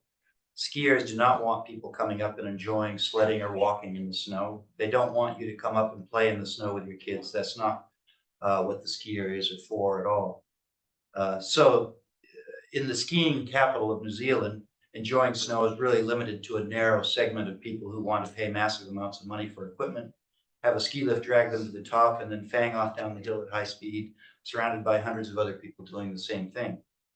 But there are many types of skiing, and skiing does not necessarily mean riding chairlifts. I work in an area of Norway where thousands of people ski, but there's no chairlifts, no ski areas, and you don't have to pay to go skiing. And quickly people are figuring out that it can be the same here. QLDC is fortunate to have a reserve that is the only place in the country where you're welcome to enjoy the snow in any way you want. You can build a snowman, go sledding, or go cross-country skiing. If you want to use the trail system, you'll find the tracks to be as good as anywhere in the world. And I would repeat that. The Nordic skiing up there is as good as anywhere you find in the entire world. That's not really something you can say about the alpine ski areas. What's often overlooked is that the reserve is de facto the only winter access to the Paisa Conservation Area. While the 300 acres of the snow farm are impressive, the 23,000 acres of the conservation area offers unlimited skiing opportunities at no cost to the user other than a road toll. Due to costs and congestion at the commercial skiers, the desire for backcountry wilderness skiing that the Paisa Conservation Area offers is booming. But where do these people park? Where do they use a toilet? If they're a school group, where do the kids get dressed or get in out of a cold and storm? The reserve is a resource that deserves the council's attention. The snow farm desperately needs infrastructure such as toilets and parking. It's growing fast and the current facilities are becoming increasingly embarrassing.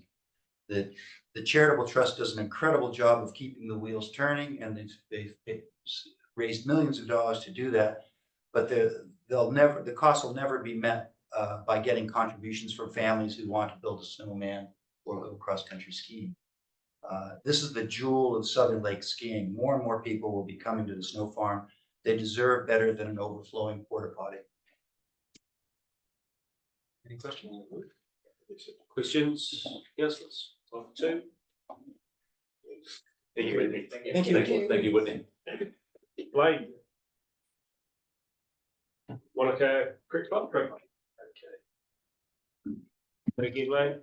5 minutes. Floor's yours. Thank you. Hello, and thank you for your time and the opportunity to talk today. I'm the Wānaka Cricket Club president. Got approximately 100 junior members and 30 senior members. I've been working with Barbara Beeble and Rob Norman, Barbara from the athletics and Rob from the football club, trying to advocate for the Valentine Road project to move forward and support and echo their submissions from this morning. Everyone's obviously aware of the value that the Valentine Road project holds for the sporting community in the Upper Clutha, evidenced by the large number of submissions you've received on this topic. In 2021, when the project was deferred due to the costs associated with leaky homes, logically all projects in this category would be pushed back. However, with the current draft of the long-term plan, the upgrades to the Queenstown Event Centre remain as they were, and Ladies Mile has been added to that list. Valentine Road has been pushed back to the start date of 2030, which is not acceptable, and why there has been such a strong response from the Wānaka community. We are not opposed to new or upgraded facilities in Queenstown. We just ask those plans are not at the expense of projects in Wānaka. Thank you. Okay, questions? The opportunity. I don't want to harp on too many. It's been spoken about. Question for him. So which facilities do you guys use as the Wānaka Cricket Club? At the moment, yeah. So we've got Luggett Cricket Ground, and we run that. And then we have a pitch that's just been put in at the Wānaka Rec Centre. We've got nets at the Wānaka Rec Centre that have been put in that we've paid for half of. And there's another pitch down at Pembroke Park that our junior cricketers use. So the only suitable. And Hawea or not? Yeah, sorry, and Hawea. So we've got Hawea and Luggett are the only two grounds that are that we can play senior cricket on. The rest are for junior cricket. With our numbers, that's fine at the moment, but with the projected growth, it's probably not going to cut the muscle for too much longer. Flooding in now, go Barry. It's unfortunate to see someone light a fire in the middle of the Pembroke Park. Yeah, no, yep. Through the chair, Blaine, can you give us an indication of the total number of players? So we're about 130 players. Yeah, and then that's not including we've got 6-side cricket on Wednesday nights that got 40 men's teams, and I think last season we had 6 women's teams, all with 6 in each of those. So yeah, cricket's quite popular. Thank you. Thank you. Thanks. Thank you. Right. Okay.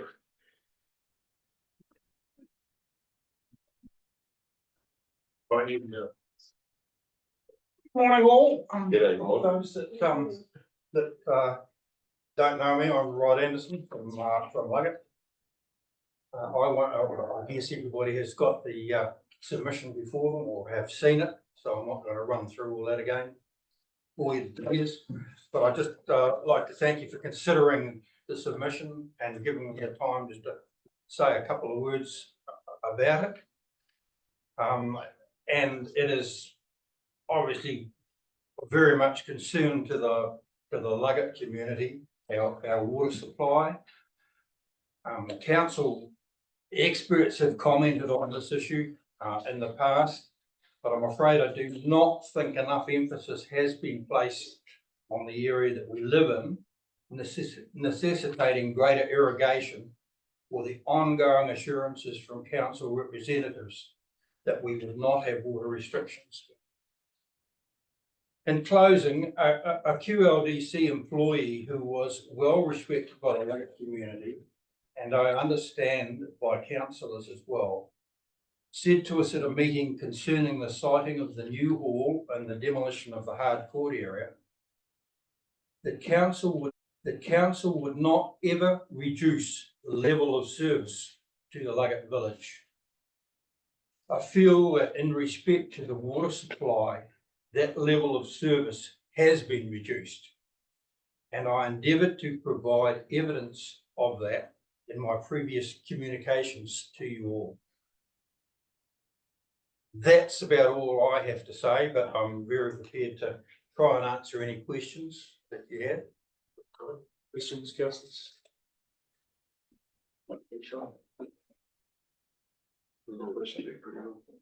Thank you. Thank you, Rod. Graham, were you going to speak at all? Well, I've got your name down. I haven't got. Yeah. You were. Okay. Well, you're up next then. At a time next year. That's all. Okay, so Graham Ferguson, I'm Deputy Chair of the Luggett Community Association. At the risk of sounding like a crack record, I'm here about the Luggett tennis courts once again. See, it's been pushed well down the track to the 29-30 year. Hopefully you've got the submission in front of you, so I won't drone on and read it out. I also asked that our some diagrams of the tennis court, that what we had in mind, be sent around everyone. Hopefully you've got those as well. I keep saying tennis courts, but really our vision would be to have them like a multi-purpose court for young kids. So it's tennis, basketball, netball, all on the same court with different, room for skateboards and stuff like that. So, my main point, I guess, is that this is a replacement. It's not something new that we're asking for. It's something that was collateral damage for when the hall came in, and we've got we're owed it, and the council way back promised that it would be replaced, and it seems to be pushed further and further away.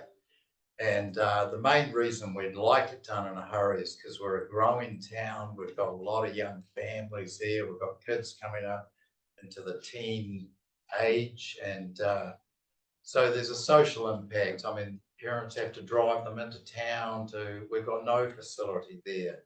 The playground, which we're appreciative of, is really for younger kids. We just, it's a social consideration that those young kids have a sports facility out there. At the moment, we've got nothing. We haven't even got like a dedicated sort of football ground or anything.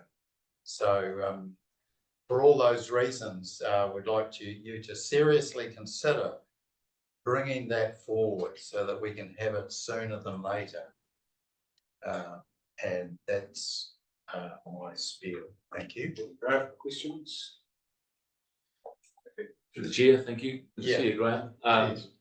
Just tell me your view on how much the Luggett community has grown in the last 5 years. Well, it's grown astronomically. There's down Cooper Crescent, you know, Willow Ridge's development, and now we're getting Murray Frost up the top as well. So, and there's a lot of new young families. So I don't have the exact figures, but we can see the kids coming and going, getting off the bus, going to school, just wandering around town. It's a town on the move. And the future years, what with Murray's development and maybe further south, we've got a lot of young new kids here, and we don't want trouble with the kids hanging around with nothing to do.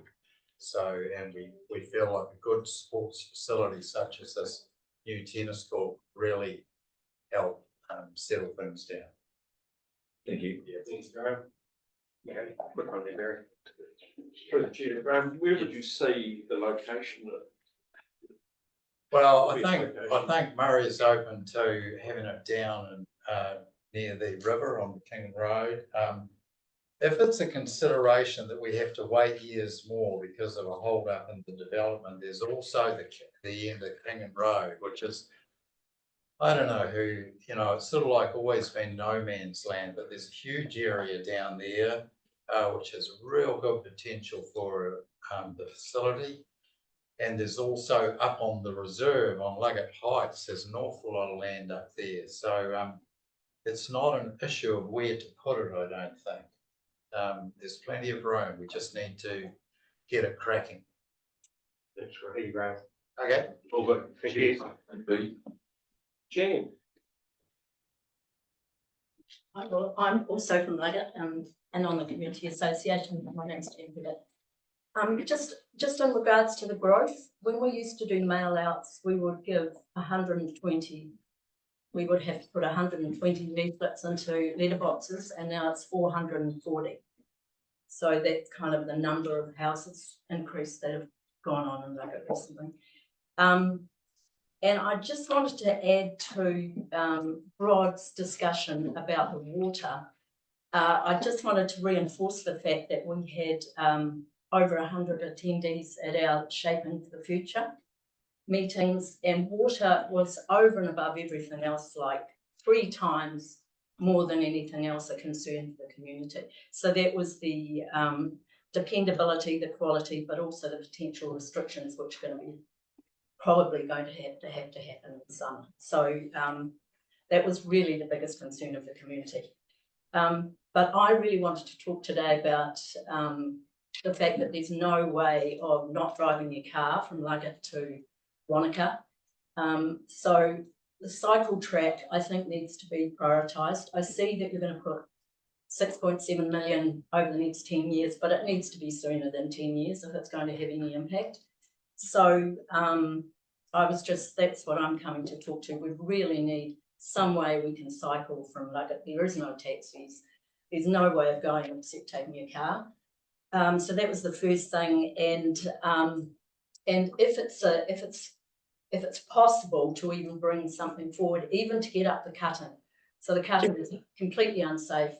Really, only the intrepid want to go up there, or really fast cyclists. So it's dangerous, and we need some way of getting up towards the airport, even if that was the only bit that could be afforded first.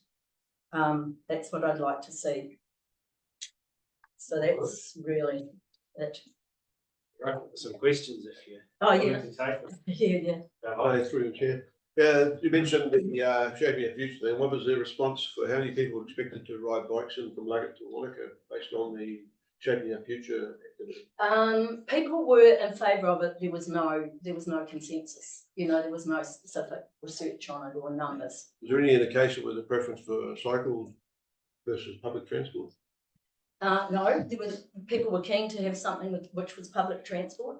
Okay. Yeah, they were both items. To be honest, the water was just so much bigger concern, and then there were a whole lot of others. So, you know, people are very keen to have some way of getting there, and yeah.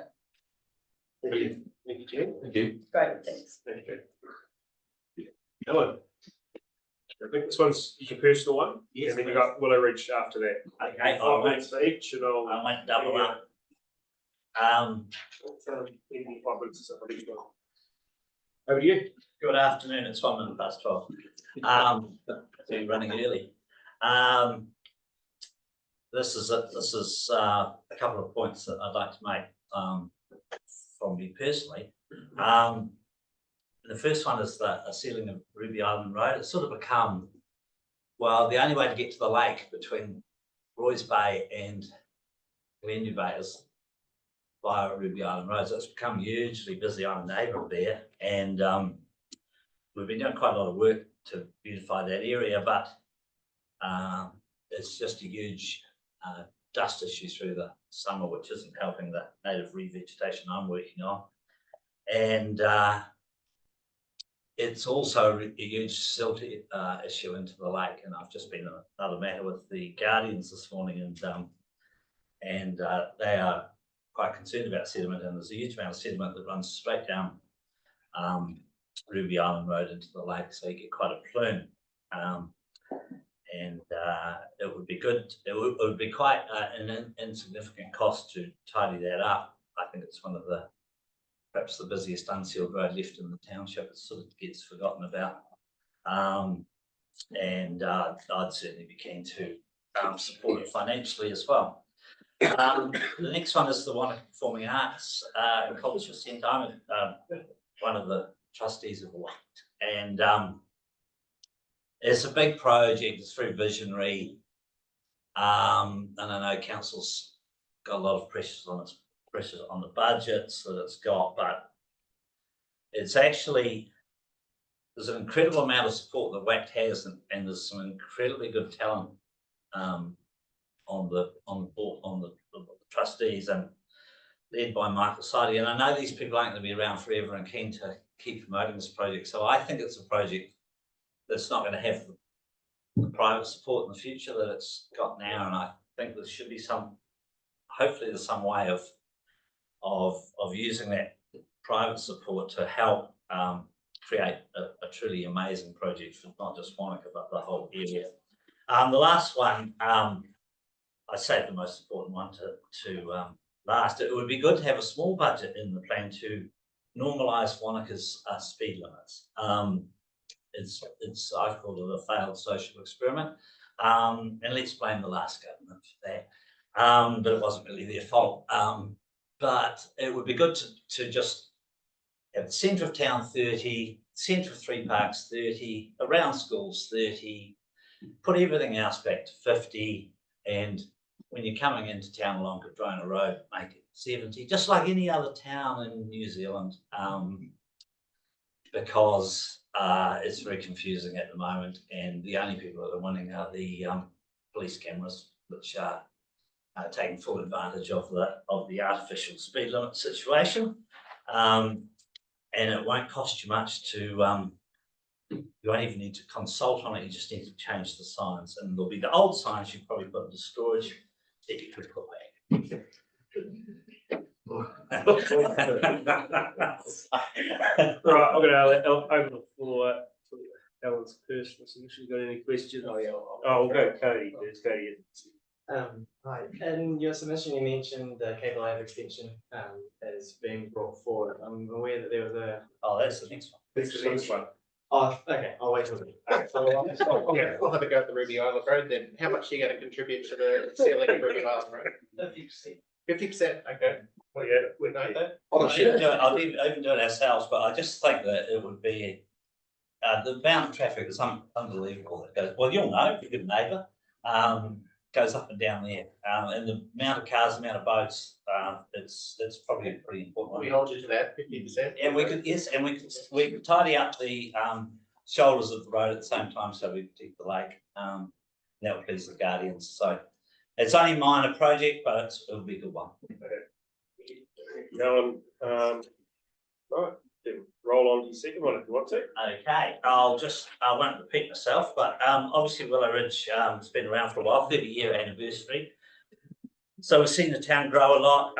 We do a lot of work in Wānaka, Three Parks of this project, but we also do a fair bit now we're in Luggett, and it's nice to see my mates from Luggett there. And they've got they made some good points, particularly about the water. So critical projects that I suppose you've you're going to be asked to do a lot of things, but the critical projects that we see to put in the 10-year plan, I mean, it's all about priorities really, but the sports fields, the Valentine Road site, which Three Parks bounds on three sides. I've been doing a lot of good work with your council staff to look at a way of Willow Ridge contributing a major input into that project to make it happen, because it's an eyesore. I just look at it, I look out my office window and I just want to turn it into, there's part of me that just wants to turn it into green space that the community can use. And I think we should just get on and do it. We're getting on really well with a plan to do it, a partnership plan. And we've done this before. We did it 20 years ago when the 26 acres was turned from basically a wasteland, and Willow Ridge had a project, and we turned it into grass. This is a similar sort of project. And then 10 years later, we did another community project with the Wānaka Recreation Centre, where we've made that land available out there. So we're due another project, a major community project, because it's 30 years, and we would like, our 30-year anniversary in Wānaka to be our major project for the community. Now, the Valentine Road Golf Course Three Parks intersection, and when one of the oldest councillors here, Quinton, was first elected, I can remember taking him out to this intersection. This is a long time ago. You remember this? I think you remember this. And I said, look, we've really got to get this intersection sorted out. And it's become, I suppose it's good that we've waited this long to do it, but we're really keen to work with the golf course, council, Willow Ridge, and connect the town centre and Three Parks together as the crow flies, and it's pretty much as the crow flies. And it will really make a huge difference to this town. We're starting to see Sir Tim Wallace Drive now get really busy, and this is going to be another entrance exit to Three Parks. So that's an important one. The Performing Arts Centre, I think I've covered. Cable Lab Extension, that's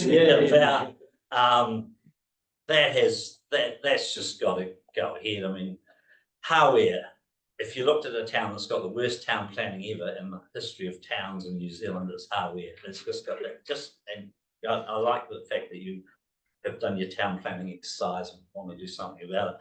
But we're going to have two towns. We're going to have this disconnect otherwise. So Cable Labs is the way to do it, and there's support to do it. So I think we just got to get on and make it happen. Development contributions are the problem with these development contributions, and you can see these percentage increases, which are really out of whack. The development contributions are going so high that it's going to create a real difficulty in Hawea particularly, and Luggett, to actually produce affordable housing, because they're the biggest thing. It's like Hawea costs more than anywhere else in the district to produce housing. So we haven't been doing it, and now the development contributions are going higher. There's some ways to fix that, obviously better quality of spend, but also looking at the reserves, the reserve land contribution, and the way we handle reserves. I mean, I get asked all the time that we should include cycleways and this and that, but with the reserves policy now, it's hard to do anything in relation to reserves, and it's hard to achieve the results the community wants. So I just think we need to do some recalculations there and make housing happen. I think you now got the outcome of the inclusionary housing plan change, and now's the time for developers to step up and work in partnership with council to create affordable housing. It's one of the biggest challenges we've got. Better quality spending. I mean, I've seen some terrible quality spending around the place, and I know you guys would agree with it. This pools to schools and all this sort of thing, and some of the stuff we see, I mean, we've got to get a better quality, better prioritised spending. There's a lot of spending seems to have happened on things that aren't are just a little bit subpar, put it that way. And I'm not trying to be smart or mean or anything like that. I just think going forward, we've got to use the dollars we've got better. And I won't talk about speed limits again, although that's my favourite subject. Thank you, Alan. Bang on the 5 minutes. Right. Talk to you soon. Thank you.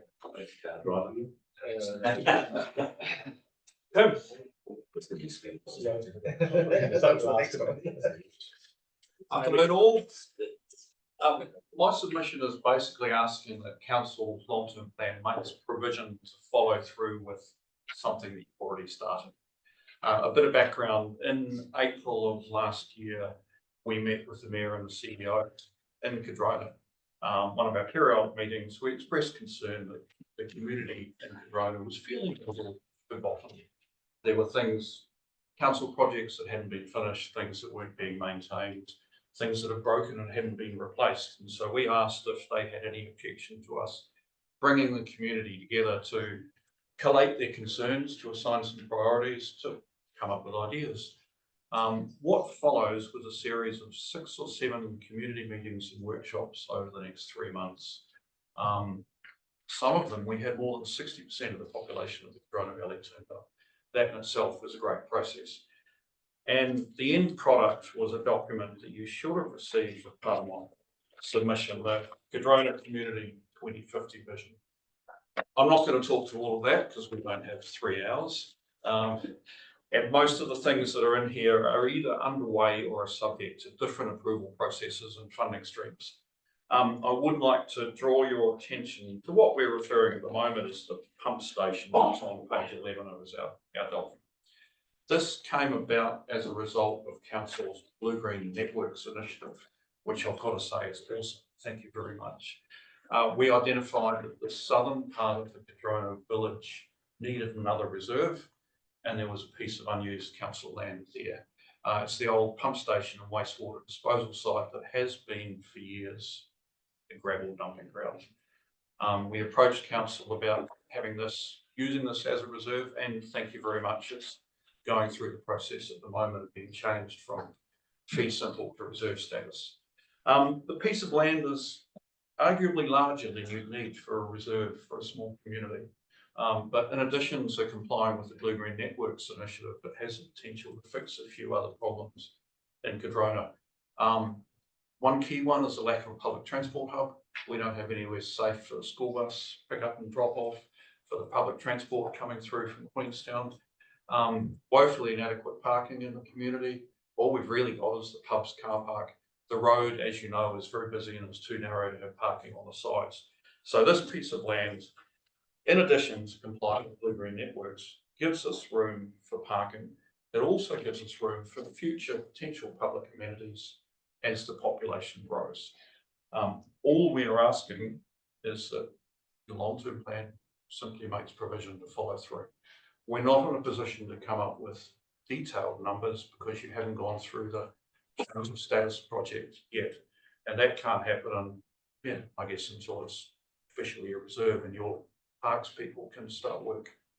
But yeah, so what I've asked for is some funds over the next few years. This is your long-term plan, so please include it. Brilliant. Questions, councillors? You go along. Yeah, thanks, Chair. Yeah, I think it's a great initiative. When I previously, council talked about this area, have you thought about trying to gain some revenue from that by charging camper vans to park there too? No, we haven't. No, and that's quite a way down the track, I think, until we start work with the parks people and see how it's going to be. Okay, it's a good idea though. Well, there's nowhere else in Cardrona, and sort of the stop there could add to the economy of the town and help pay for the maintenance of the reserve. Good idea. Electric vehicle charging stations as well. Exactly. Yeah. Potential for a cycle business because one of our other initiatives is the trail. Any further questions? Quick one. Thanks everyone. Brilliant. Thanks.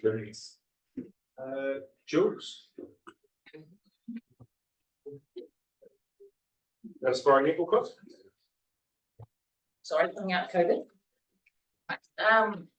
I represent the Manchester Netball Club, the largest netball club under the Netball Upper Clutha Centre.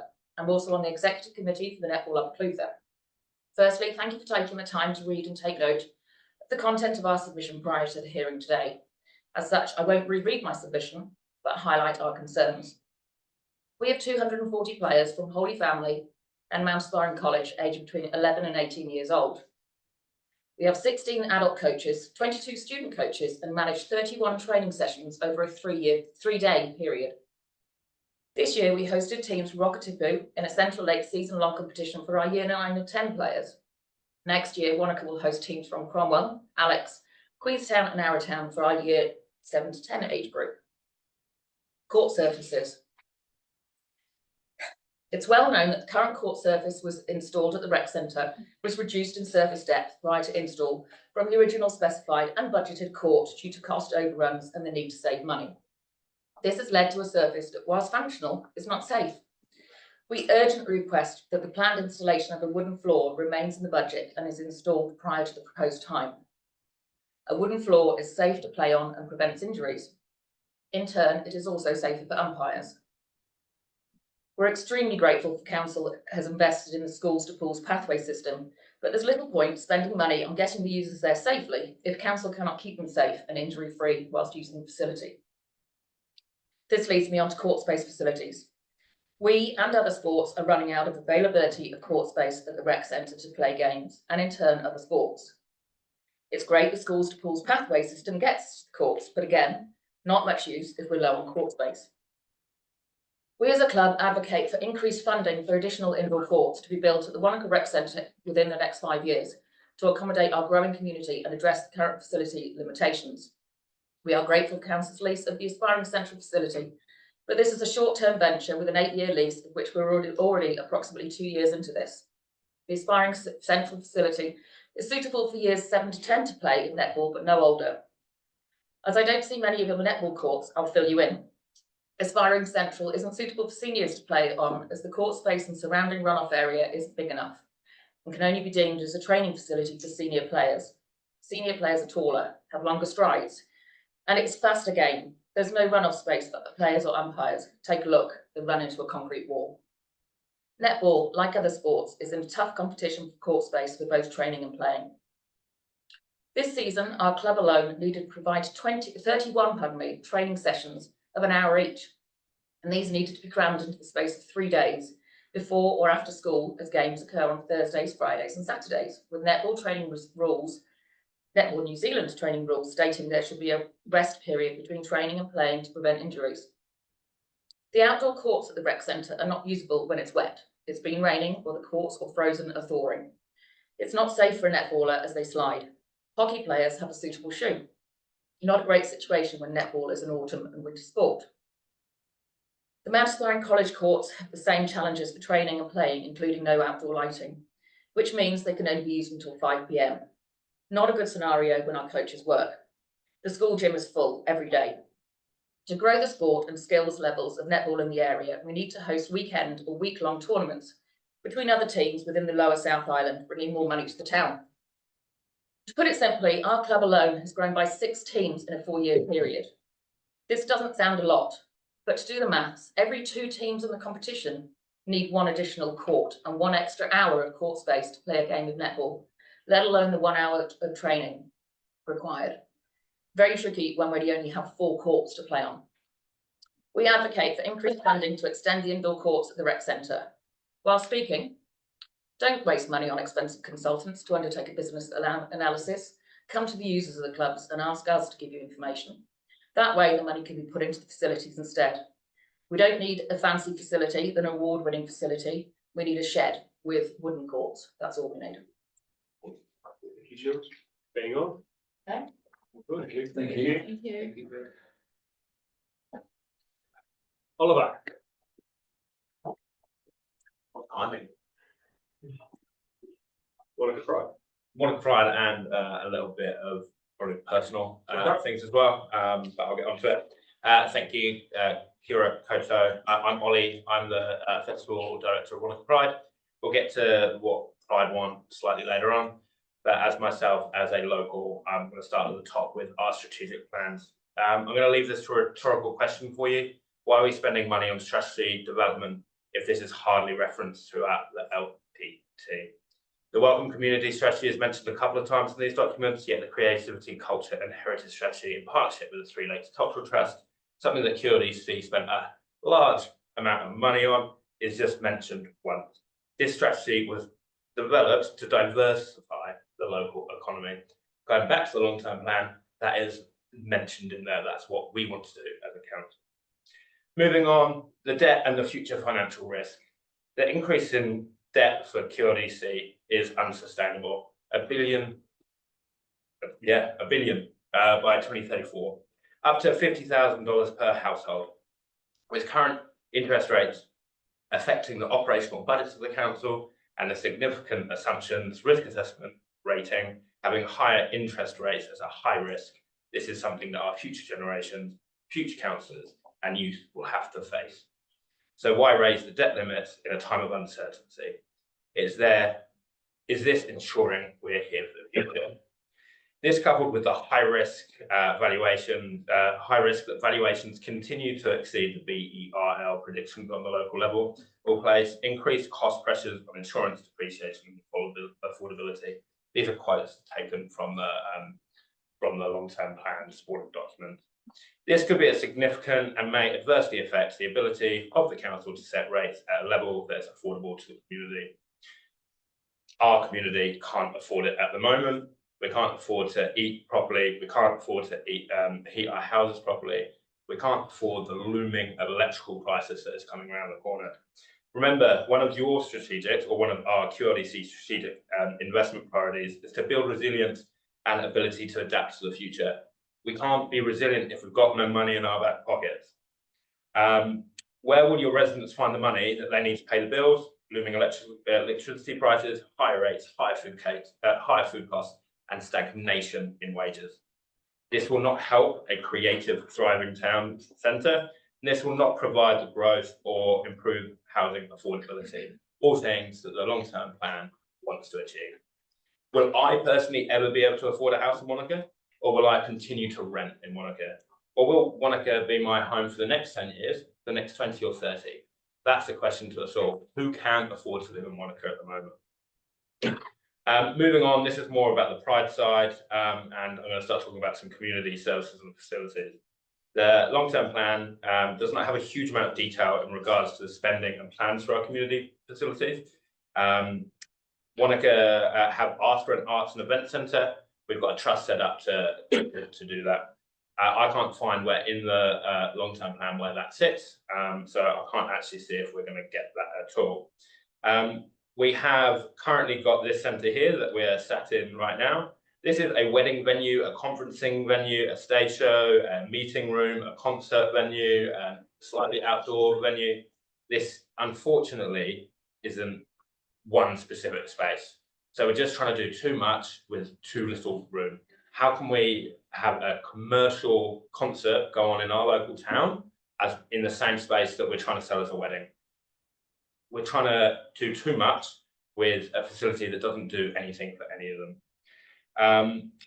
This is where we need development, and the recommendations from the Creativity, Culture and Heritage Strategy in partnership with the Three Lakes Cultural Trust, the work done locally by the Wānaka Arts and Culture Charitable Trust, and has been backed by Helen Carr. There are people doing them out here in the community, but it just seems like it's not being forwarded on or put into any of our long-term plans. I think this is integral to the further development of Wānaka and the wider cultural strategy. We are unable to use most of our venues in a commercial setting where we can attract top-level artists, promoters, or events that are self-sustainable. If we had a better venue, we would ask the council for less money to support our events being put on in paddocks in Glendhu, or at Paddon's Paddock, or on the Wānaka Recreation Reserve. This would also help us build a sustainable tourist system and diversify the local economy, which seems to be built on development and hospitality. Again, these are things that the long-term plan is hoping to achieve. We want to be a sustainable tourist system, not one that is just about the lake and just about going for walking and those kind of things. The other side of the hill is all about bungee jumping and those kind of sports. Yeah, sweet. I will just say it would be a shame to see that the Arts Centre would meet so many of the community outcomes, the LPT references, pride in sharing our places, breathtaking creativity and opportunities for all. I would ask you to look at other places than sport that historically gained funding from a wide range of sources. it seems that we're going to be spending $120 million in sport in the next 10 years.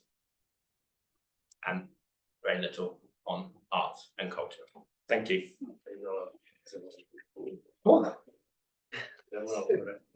Thank you. Whistle stop tour. Cheers. Randall.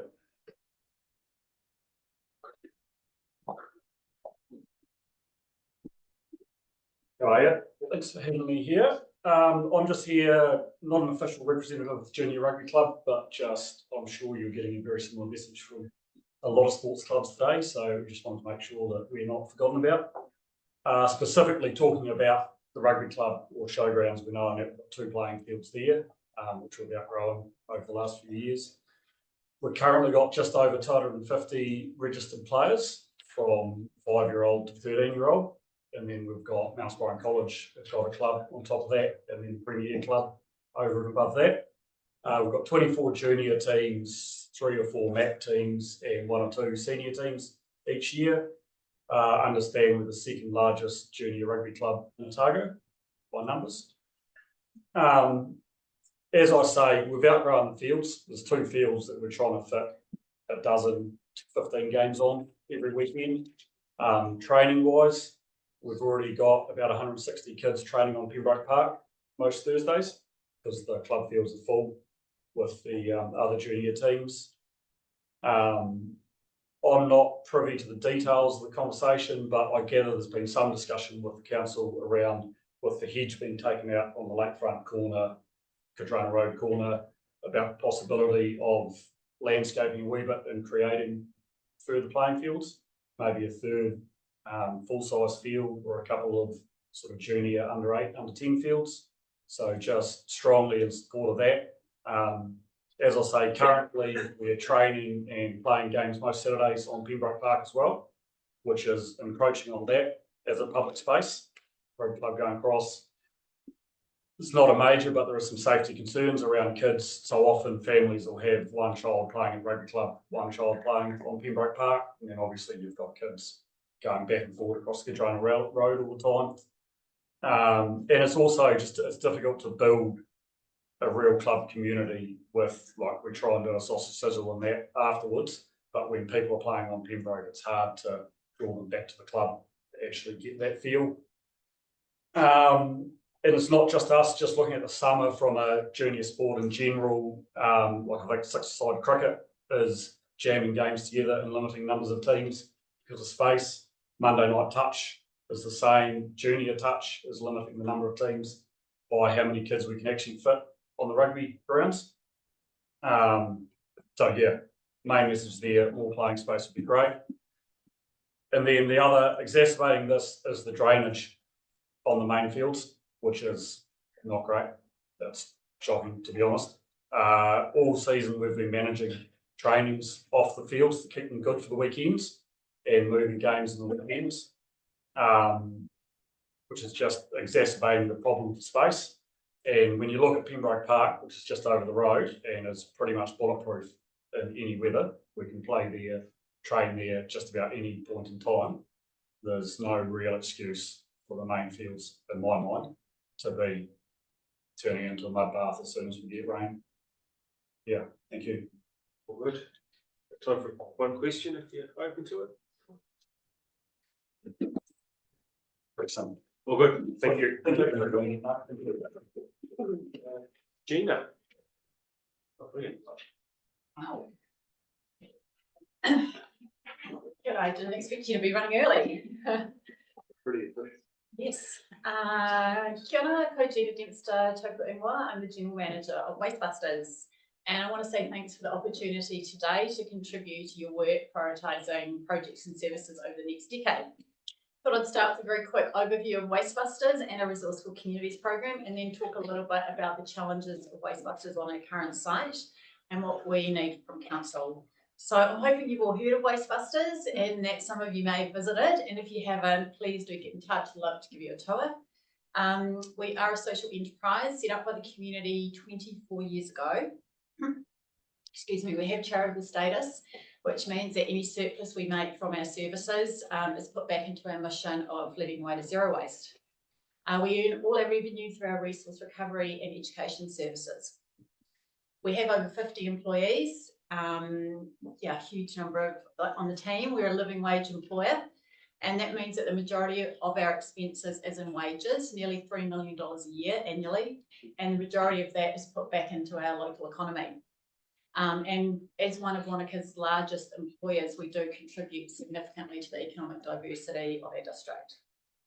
I'd like to recognise today the support from Council for our Resourceful Communities program, which comes under the Zero Waste District program. It requires a relatively small financial commitment from Council, but it does have a massive impact. The program engages people across the district in lots of practical waste minimisation solutions, such as repair, such as choosing reusables, avoiding textile waste and reducing packaging. And last year we had nearly 1,500 people come to our events, which is an incredible level of engagement. We're really lucky to have got a national reputation in this area, and that allows us to bring in external funding into the district for behaviour change programs, such as the Every Bite program, which you might see around at the moment. And that is a free one for Council and also for the district. It's all about working towards zero waste being just what you do here, which is, of course, is part of the 2050 community outcomes under the Zero Carbon Communities goal. Okay, so that's all the kind of fun stuff, but now I want to get to the little bit harder stuff, which is the site and the current challenges. Obviously, we've got the WMP consultation coming up, so I'm kind of foreshadowing what we're going to be saying during that process, but it is relevant here because it has impact on Council's budget. So we occupy our site on Valentine Road through a 35-year peppercorn lease with Council. Thank you very much. And as you know, infrastructure here is challenged by the rapid growth of our district, and Wastebusters is no exception. We're getting 144,000 visitors plus to the shop every year. You know, that's a massive number of people. And basically, we're just getting too many people visiting too small a site. And at top of my mind is that's raising a lot of health and safety concerns for us. We have crossover of people and vehicles and machinery, not just on our site, but in the roads in the areas around the site. It's limiting our financial stability. I would say that our delivery model has been replicated by councils around the country, but our financial model of being completely independent has not. So it is a fragile financial model. And sometimes now we're reaching capacity and people are turning around and leaving before they have any transactions with us just because it's too busy. We have to do all our education, community engagement and some of our meetings on site because we have no facilities on the site.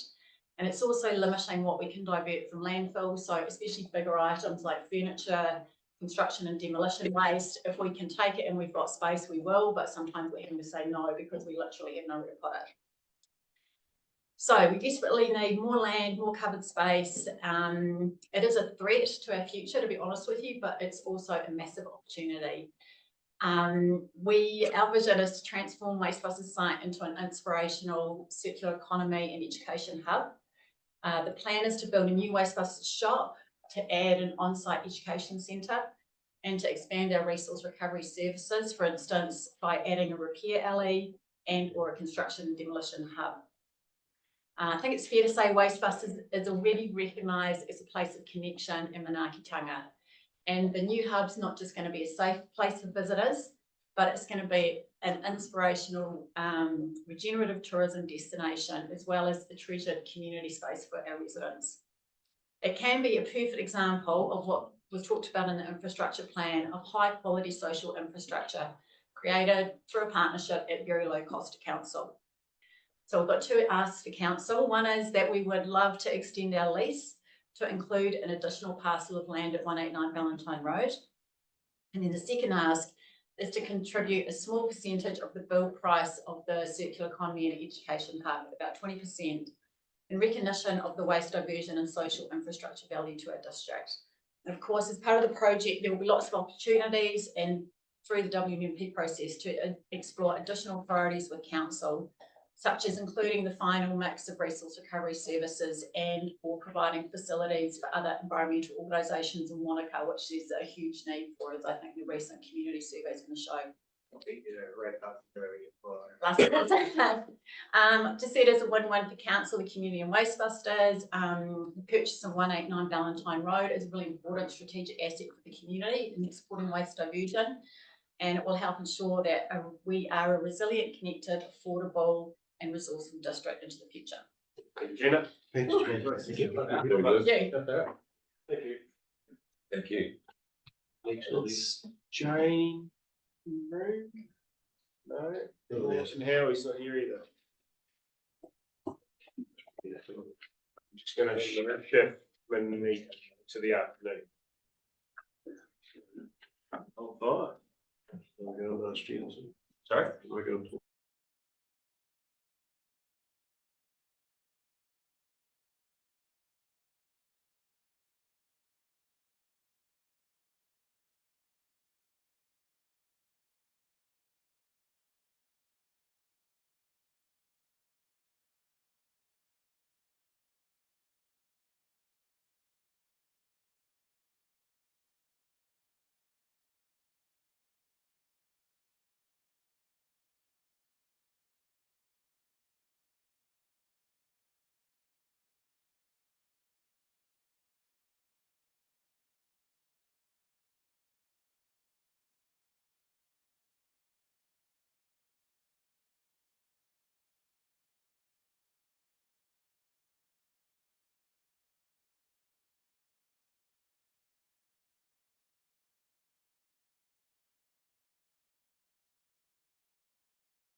concludes questions. So yes, Sonia, all ready to go. Over to you. 5 minutes.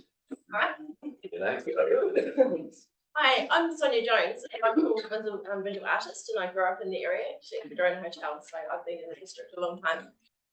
And I really believe strongly in the importance of art and being around art and creating art. And so I'm here wanting to talk about the importance of the art and cultural building that we want to get in Wānaka. And so I want to tell a brief story that happened last week to help unpack my why around why art matters. Last weekend I was at the Tiki Tāne gig at Patton's Paddock. And while I was dancing and feeling his music seep into my bones, I was taken on a journey of all the times that we've listened to his music or I've been in his performance. And the different lives that I've lived in those 26 years and all the people I've been with or connected with at different events. From 98, the very first Ribbon Festival that the amazing Lynn Christie organised, and she brings us all together. Artists get to decorate, event managers get to create, musicians get to play, and others get to feel and taken on a journey. They get to laugh and dance and connect and all be together in an environment. Tiki's been in my ears on road trips, hiking, dancing in the wilderness with friends in my studio constantly. And the second last time I heard him play was at the Tuki Festival at Glenview Bay. And then we all fell into a global lockdown, and then Tiki was there again. I was in my studio painting a cave-like painting with all of our hands pulling us together, so we're all together in unity during this really challenging time. And Tiki sent me a photo of his hand, and as I listened to his live sets, he would broadcast from the studios on Friday nights, and I paint and dance and feel and know that everyone around the world was also tuning into his music, and we were all there, and we were together in this crazy world that we'd found ourselves in, and music brought us together. And so that's why, that's why I feel my art matters. It's just a way that just really brings us together and connects us all. And this area is so strongly focused on the masculine, the adrenaline and the excitement. And not that the art's only feminine, but creativity is vital to our existence and to our balance. And creators are often more fragile human beings, and we need support. We need a place to come together. We need a place for artists to have spaces to create, to brave their fears, to have their first exhibitions, for actors to play, for stories to be told, for videographers to observe and record and share their unique revisions, for musicians to learn and to jam and to have a place to play their first performances. And we need a place where kids can have art lessons and also adults have art lessons as well, because they're not nurtured, after we leave primary school. So art is not just a painting or singing, it's the chair you're currently sitting on, the car door you open, the clothes you're wearing, the building that shelters us here. Creativity doesn't have any boundaries. And Wānaka attracts phenomenal human beings. It's truly the most unique and wondrous place on earth. And there are incredible creators hiding away. Often they come and then they leave as there's not enough happening. I've chosen to stay, and I've chosen to help find a way to help create and to help nurture creativity in this area. As amazing Brene Brown says, untapped creativity is not benign. It manifests as rage, shame, guilt, and the own twist of inner turmoil and huge lot of crazy. Please, I'd like you to realise how important a cultural centre is for us. We're getting our kids to the Olympics. Now it's time to get some of our own to Venice, Art Basel, or just even a stage here in Wānaka. That would be a great start. Sonia, you've actually got time for a question or two. Questions, councillors? Stunned silence. Thank you. Thank you for tuning out. Thank you. Well, hang on, Lyle. So where do you actually based from? You based from home? I'm out in Wānaka, and so I've set up my house as an immersive art and accommodation centre with the goal for the accommodation to be supporting art residencies in the off season, and then for artists to be able to come and make and read. I've got like an acre that I'm doing planting into doing like sculptures, and so people come and make art, and then we'll find a way to help sell it and turn Nugget into the creative hub of the area. Thank you. Yeah, great, thank you. Tom Morton. Tom here, no.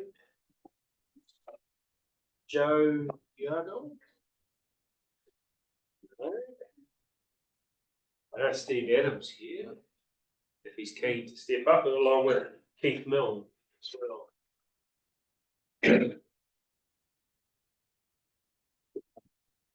Technology doesn't let me down. Mr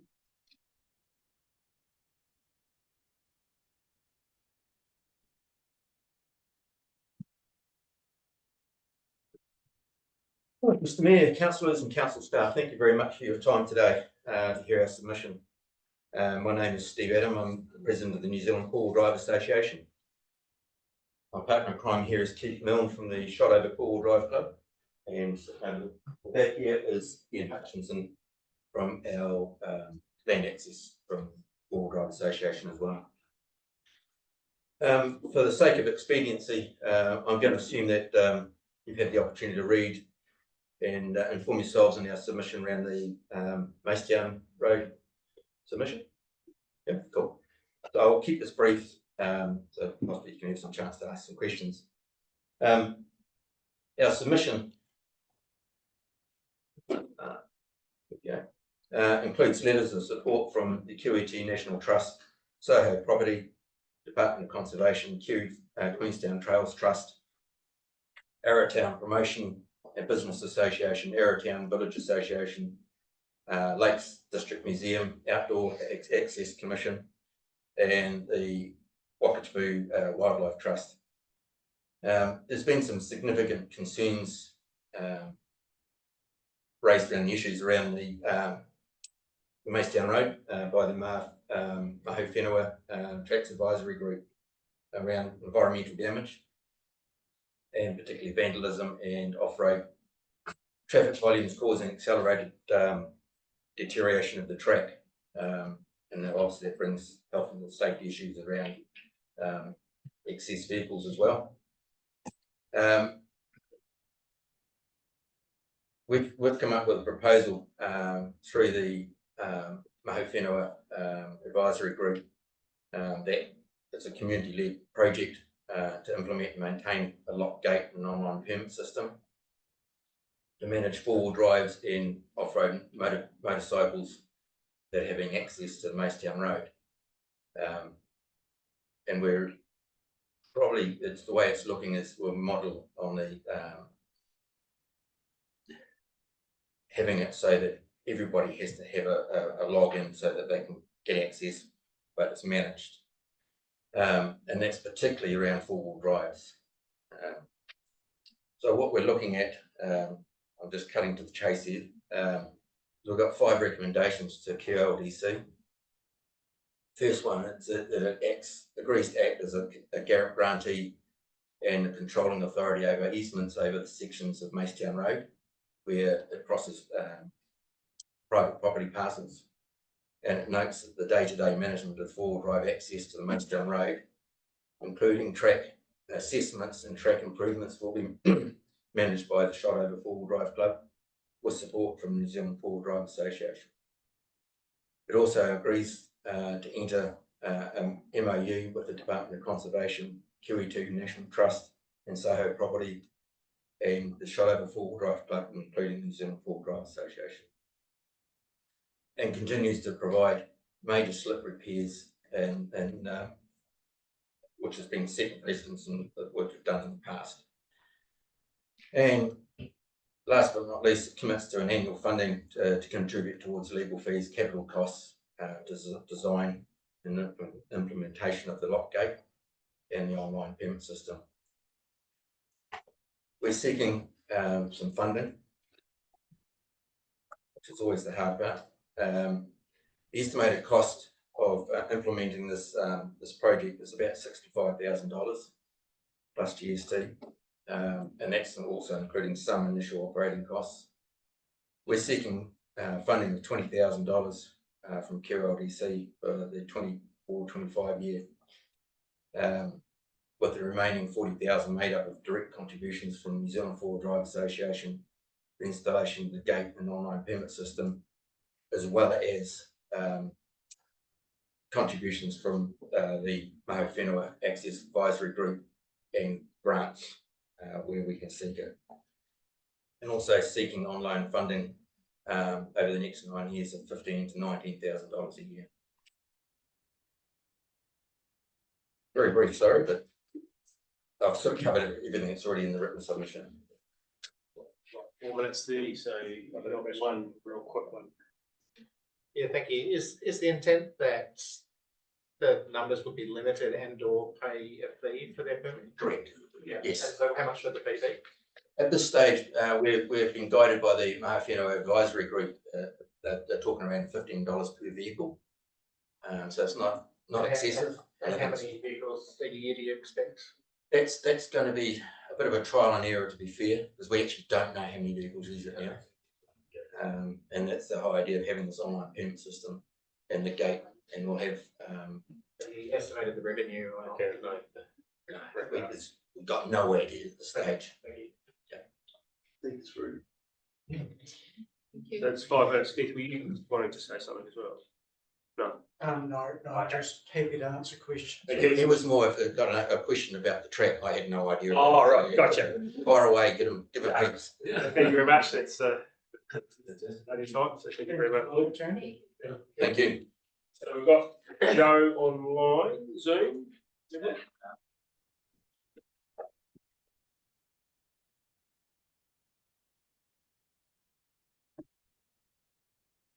There you go.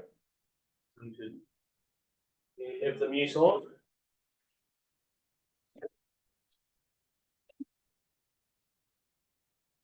And there we go.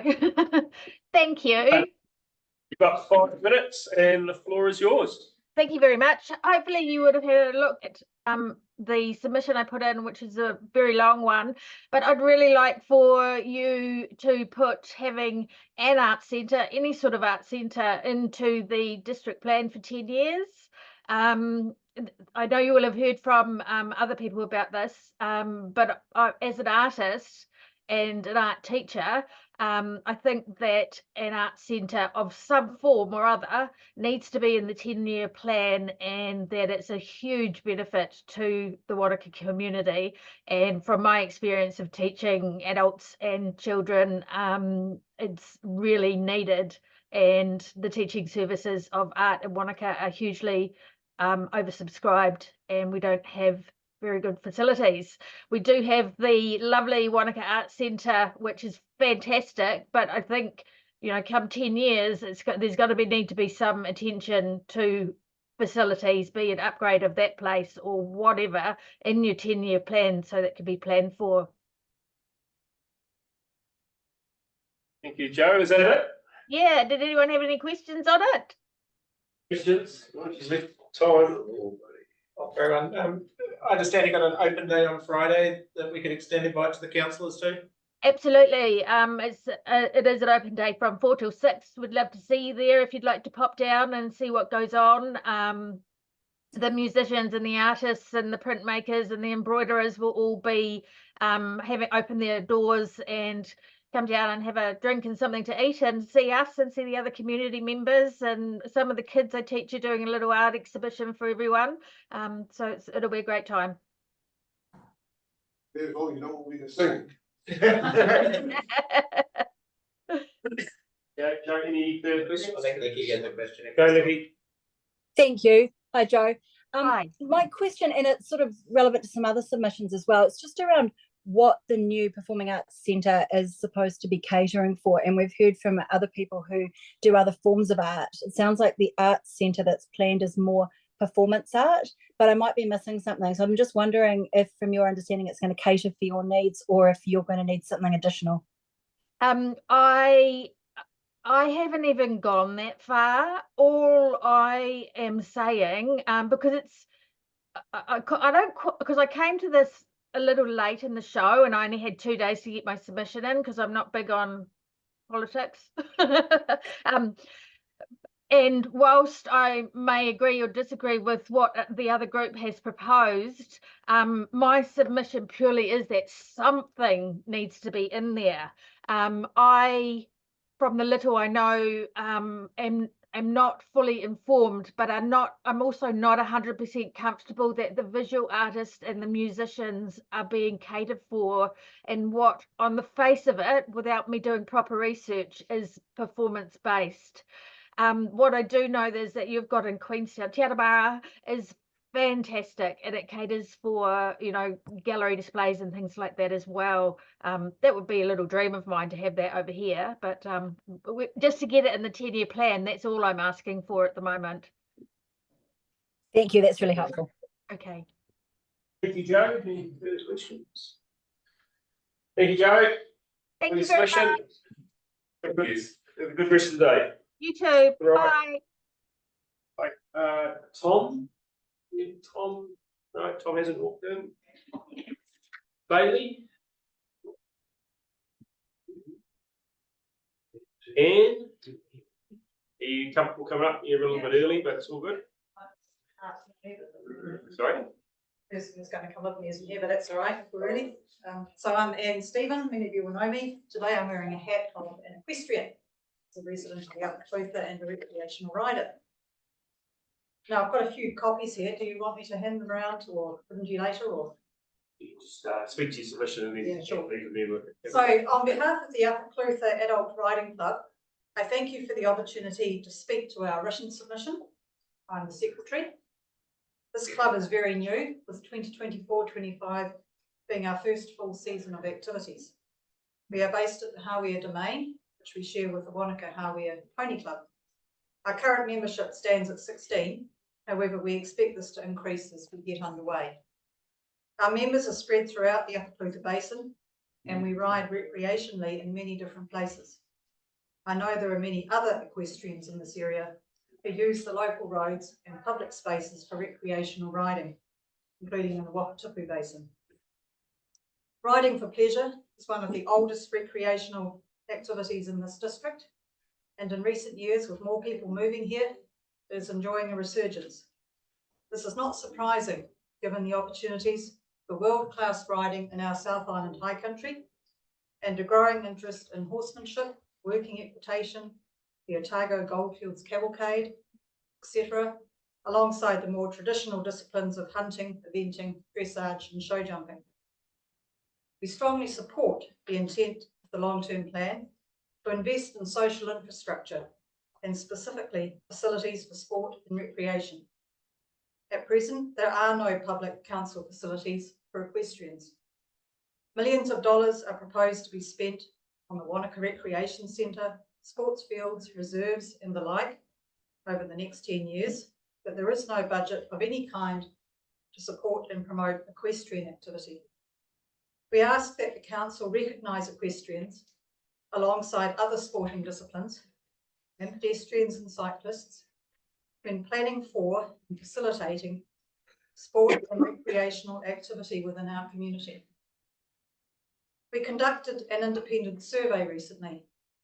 The most common request was for easier and safer access to and whilst using our local roads and public open spaces, and for other users of those spaces to treat us with courtesy and respect.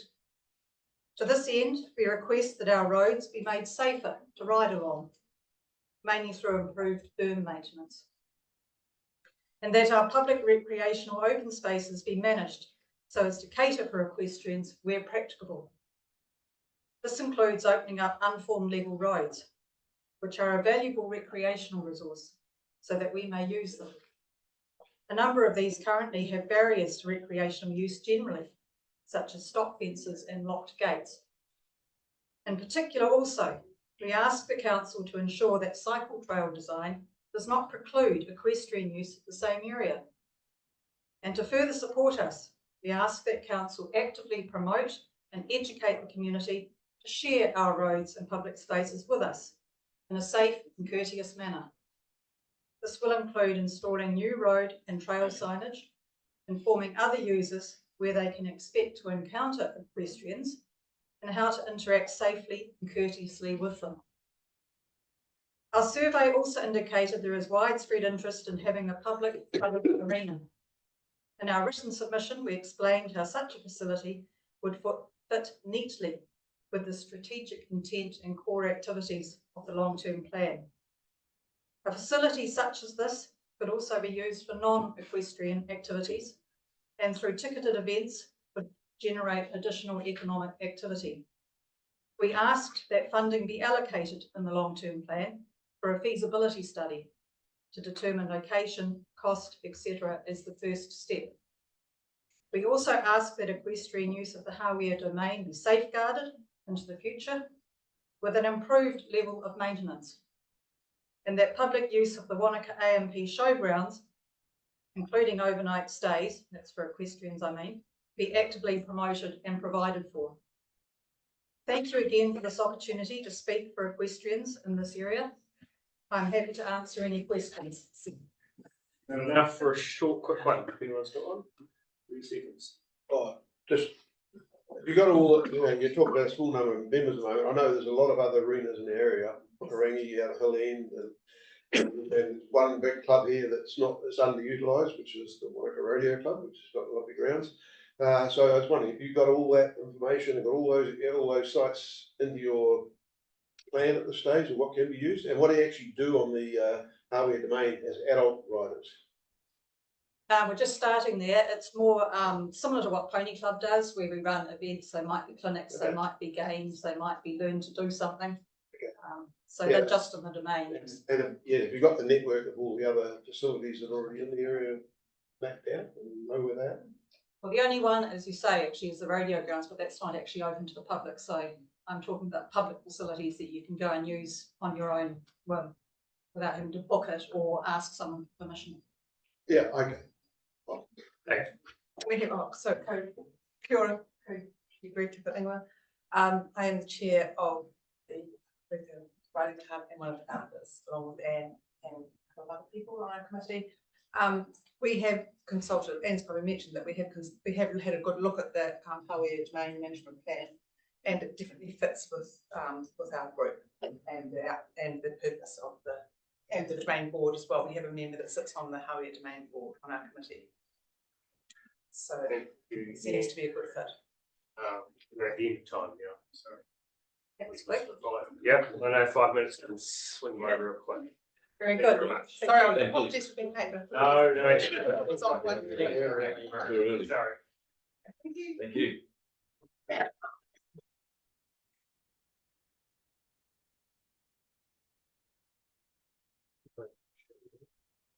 So we've got Tom still hasn't turned up, Bailey hasn't turned up. Shirley, is it? Yeah. Oh, so what's the gentleman behind? Your name is? Hey, Donald. Donald, no, sorry, you're after Shirley, so we'll keep to that order. You mind speaking early, Shirley? Yeah. It's high enough. Sure, I'm Dan too. Good day, Dan. Take your time, when you start, just 5 minutes from here.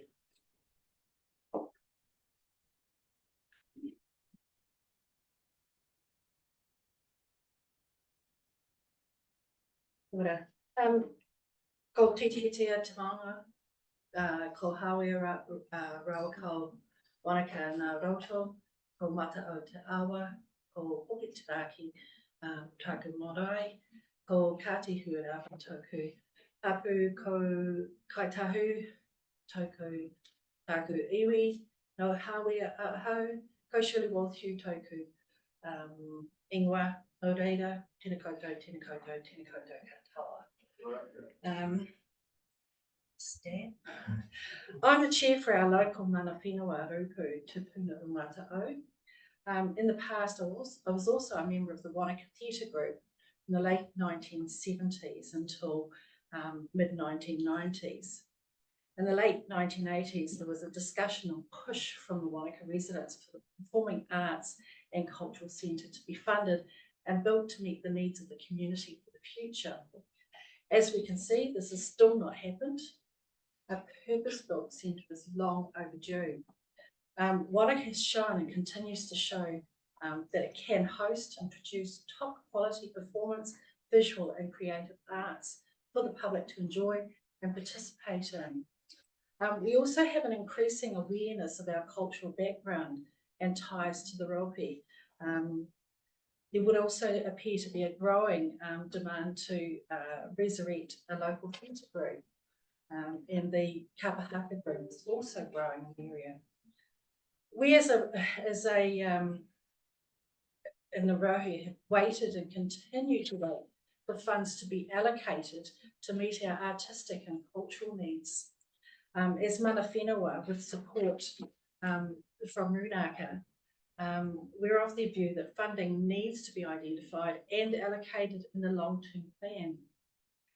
As mana whenua, part of the planning should be considering the most appropriate site for this, for an arts and cultural centre.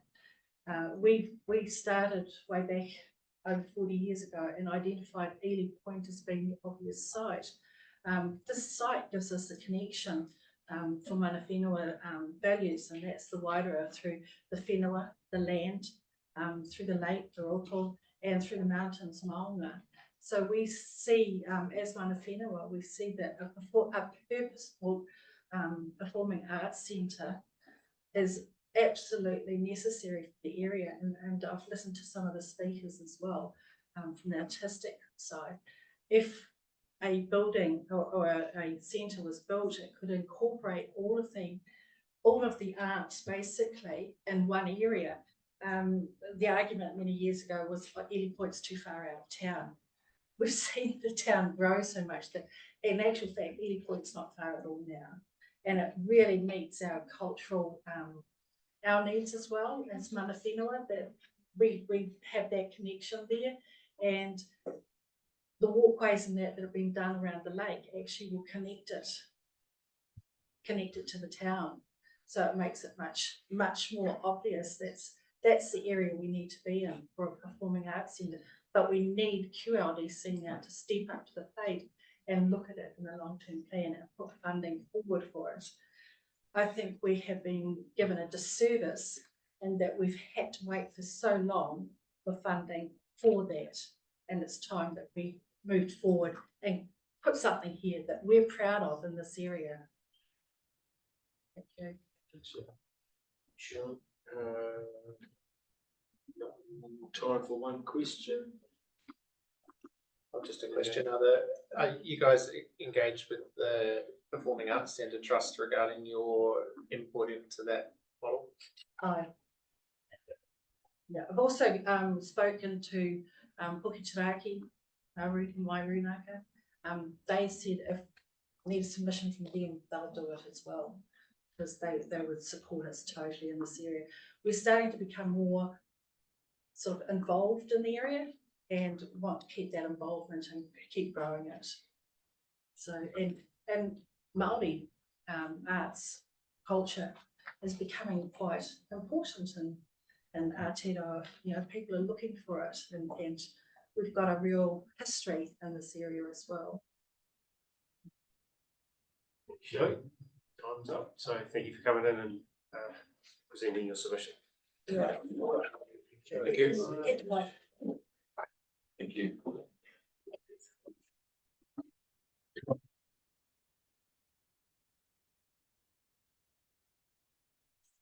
Yes. Kia ora, everybody. I'm Donald. I know a few faces here. Yes, good one. 2 or 3. Hey, I'm here to talk about the Wairau reserve land where the snow farm operates. Yeah, I'm coming to that. And I'd like to talk about the summer activities. So on that score, I've brought some photos of summer. If you could just pass them around, please. Just to get out of the winter mode. Thank you. And you freeze, don't you? Thank you. Thanks, Miss. Great shot.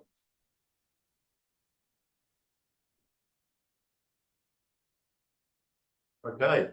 I have found myself working up there for the snow farm all year, and I've been quite surprised at the number of people using it, which is why I have the job. I used to be a volunteer, but with 4 huts and about a total of 70 beds, they're becoming very popular. The type of user is quite different to what I used to deal with when I worked for DOC, Mount Aspiring, where people would come with an Instagram-based tick box list of photographs. the users at the snow farm for the autumn, spring, summer are very much local people who cherish the environment and they simply want to be there with their friends. And as for numbers, well, there's so many wanting to be there. That's why I have the job. Now, a typical scenario in the summer months is people can apply a group to take a four-wheel drive as support. And so they rock on up and the four-wheel drive's loaded up with barbecues, pillows and wine and whatever. And the kids are offloaded onto bicycles and they bike to the huts. And everyone goes out there and everyone has a great time. The use of the vehicle has been a bit of a game changer, and it also adds a good safety dimension, because if some child gets sick or whatever, then they can be evacuated quite quickly. And as for the terrain, well, as you can see in the photographs, the hut there is the 2-year-old musterer's hut with 36 beds. And that gets used a lot by school groups. It's quite deliberately been built for that. And Mount Aspiring College have been there over the summer months more often than I can count. And it's a popular place for mountain biking, photography, and amazingly enough, fishing. The little brook trout live in the Meg River. They grow about that long. And it's a very healthy environment. And part of what I want to raise awareness is we need to keep it like that. The usage is going to increase. It's happened over 3 years and it looks like it's going to be locally driven. And I know in that environment that when people leave deposits of human waste, they don't break down in a hurry. So we need toilets. And lastly, it's reserve land. The photograph I've given you there probably covers 10% of it. In the background is public land administered by DOC. Now, a few weeks ago, in a very busy ski day, the car park was overflowing, which caused a bit of an issue for the Southern Hemisphere vehicle testing people, where to put them in safely. It turned out that 20 or 30 of the vehicles weren't there to use the snow farm, like paying money for skiing. They were there to access public land, the conservation area. So, anyone got any questions? Nice one. Thanks, Donald. Being adjacent to DOC land, do you see that there's an opportunity to do a joint venture for facilities with DOC to share the costs? Yeah, I was wondering about that because, you know, if you look at other scenarios and precedents, I question, you know, there could be some responsibility there for them to, well, number one, the snow farm, which is a charitable trust, has limited parking. And when you get 20 or 30 vehicles that are not there for that, then DOC gets involved. And also shooting. I had to help young guys mostly over the raw, like trying to give them good advice as to where to go to keep away from people. And they were good. We just got to educate them a little bit to not rip up the tracks with their four-wheel drives. Thank you, Donald. Good shots. We've hit the time. Right. Thank you very much. Thanks, team. Thanks, Donald. Right. Just check. We still don't have Tom Morton in the room for a Bailey. No. Penny Jean? Yes. Brilliant. Oh, is this your hat? I can eat Kia ora tātou. 5 minutes and it's the floor. That's it, that's fine. Thank you, and thank you for the opportunity to be heard. I'm here to ask you all why there's nowhere in the 10-year plan for a performing arts centre. Now, I understand, of course, why you have to prioritise the pipes and the drains and the roads and the rubbish. They are the must-haves. But on the nice-to-have list, I would argue that the arts are every bit as important as sport. And I'd like you to do, all of you who know Wānaka, most of you I'm sure to do a sort of mental flyover of this place. You'll see facilities for rowing and sailing, a skate park, rugby, cricket, football, netball, tennis, a fabulous, what is it you call it, the skate park. That's what I'm thinking. A thing where you throw stuff through the forest. What's that? You know, the frisbee thing, whatever that is. Anyway, all sorts of stuff. It's gorgeous. Walking and hiking trails, that gorgeous swimming complex, rec centre, bike paths galore, from little kids to the gnarliest kind of, you know, stuff through the forest, whatever. And a stunningly beautiful golf course. But when it comes to the performing arts, that's it, really. I mean, thank goodness we have the Lake Wānaka Centre, but that's it. Apart from, sure, we've got the charming little community halls, the Hawea Flat, the Bannockburn.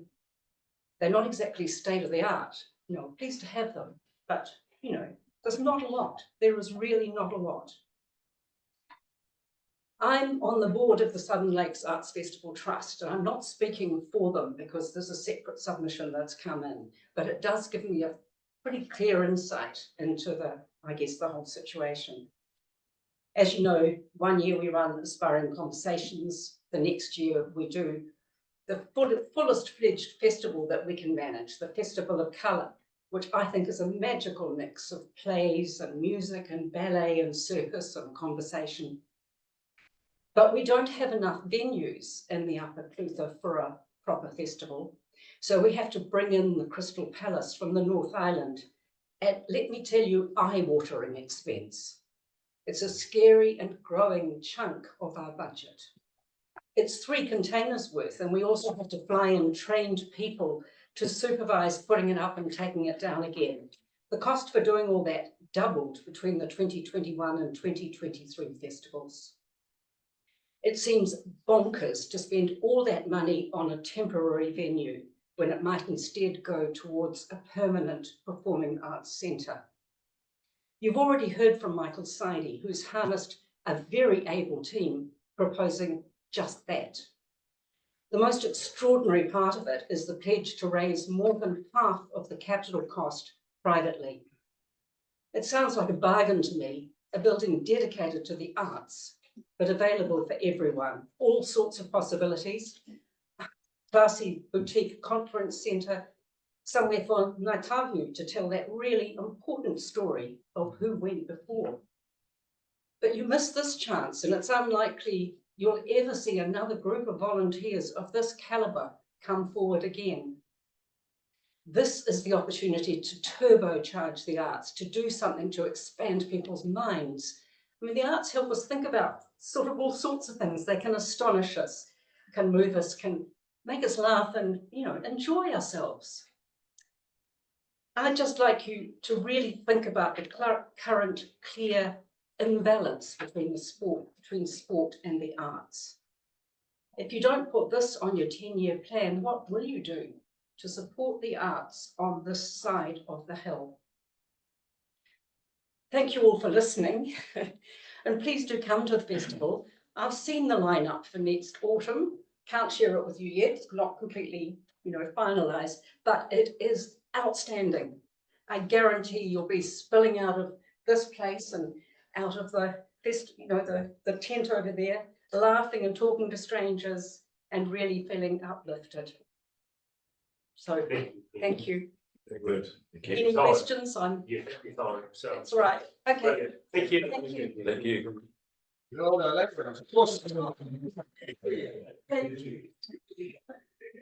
Looks like you've been clapped in, Sherilyn.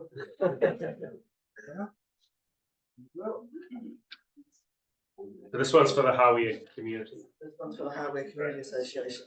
So I'm going to stand because I'm going to stand.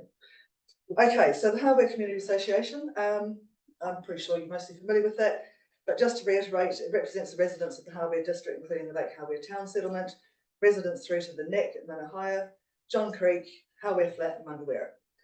The population is the second largest settlement in the Upper Clutha Mata'o. The HCA holds regular public meetings to consult with residents 3 times a year in January, May and October. The HCA receives regular feedback and hears issues concerning the community via email, phone, and in-person correspondence. Where there is matters of concern, the HCA will survey the community to ensure fair opportunities for consultation and representation, and the executive committee members hold regular meetings on the third Tuesday of the month. QLDC has the ability to send a representative to these meetings. So that's basically who we are and what we do in terms of communicating with the public. The desires of the Hāwea community have been instructed by the Hāwea community to include everything in our submission that has been identified by the community that's yet to be adequately addressed by QLDC. The Executive Committee has resolved to maintain an updated list on our website of any and all requests made to Council on behalf of the community, and will actively track whatever is achieved by Council. Our submission includes a relatively extensive list of community desires in both points 11 and 12 of our submission. I'm sure you're all going to be delighted to know that I'm not going to go through all of them. We have neither the time nor the desire to do so. Hāwea's biggest desire is to maintain community connections despite the growth in the area. When people grow, we often see that they disconnect. Unlike many other settlements in the district, Hāwea has an opportunity to direct the development of Hāwea Township as a result of the extensive new zoning agreement. The HCA mandate is to advocate for a well-designed, high-functioning urban area that meets the needs of our residents while protecting the environment around us. In the absence of any tangible long-term planning by Council, the HCA has requested $8,000 to invest in community consultation with Shaping Our Future about what the residents wanted to see in Hāwea. The outcome was a master plan outline that Council won't even look at. We were informed by the CE and the Mayor of QLDC in early May that they were not legally obligated to consider our plan.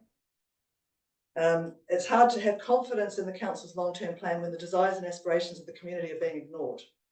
Surely Council has some moral obligation to consider the wishes of the community. So the Exec Committee of the Hāwea Community Association would like to know on behalf of the community, how many Shaping Our Future programs have been followed up by QLDC?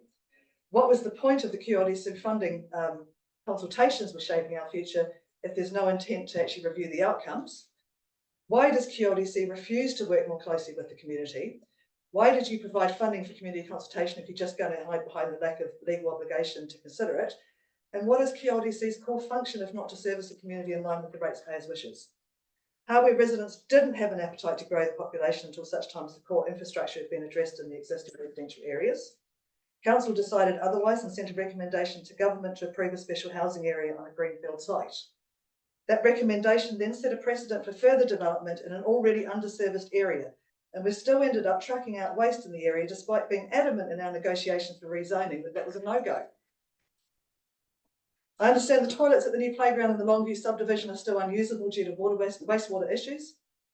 Despite QLDC recommending massive growth in Hāwea with the SHA, basic amenities such as a second drinking water supply have not been addressed.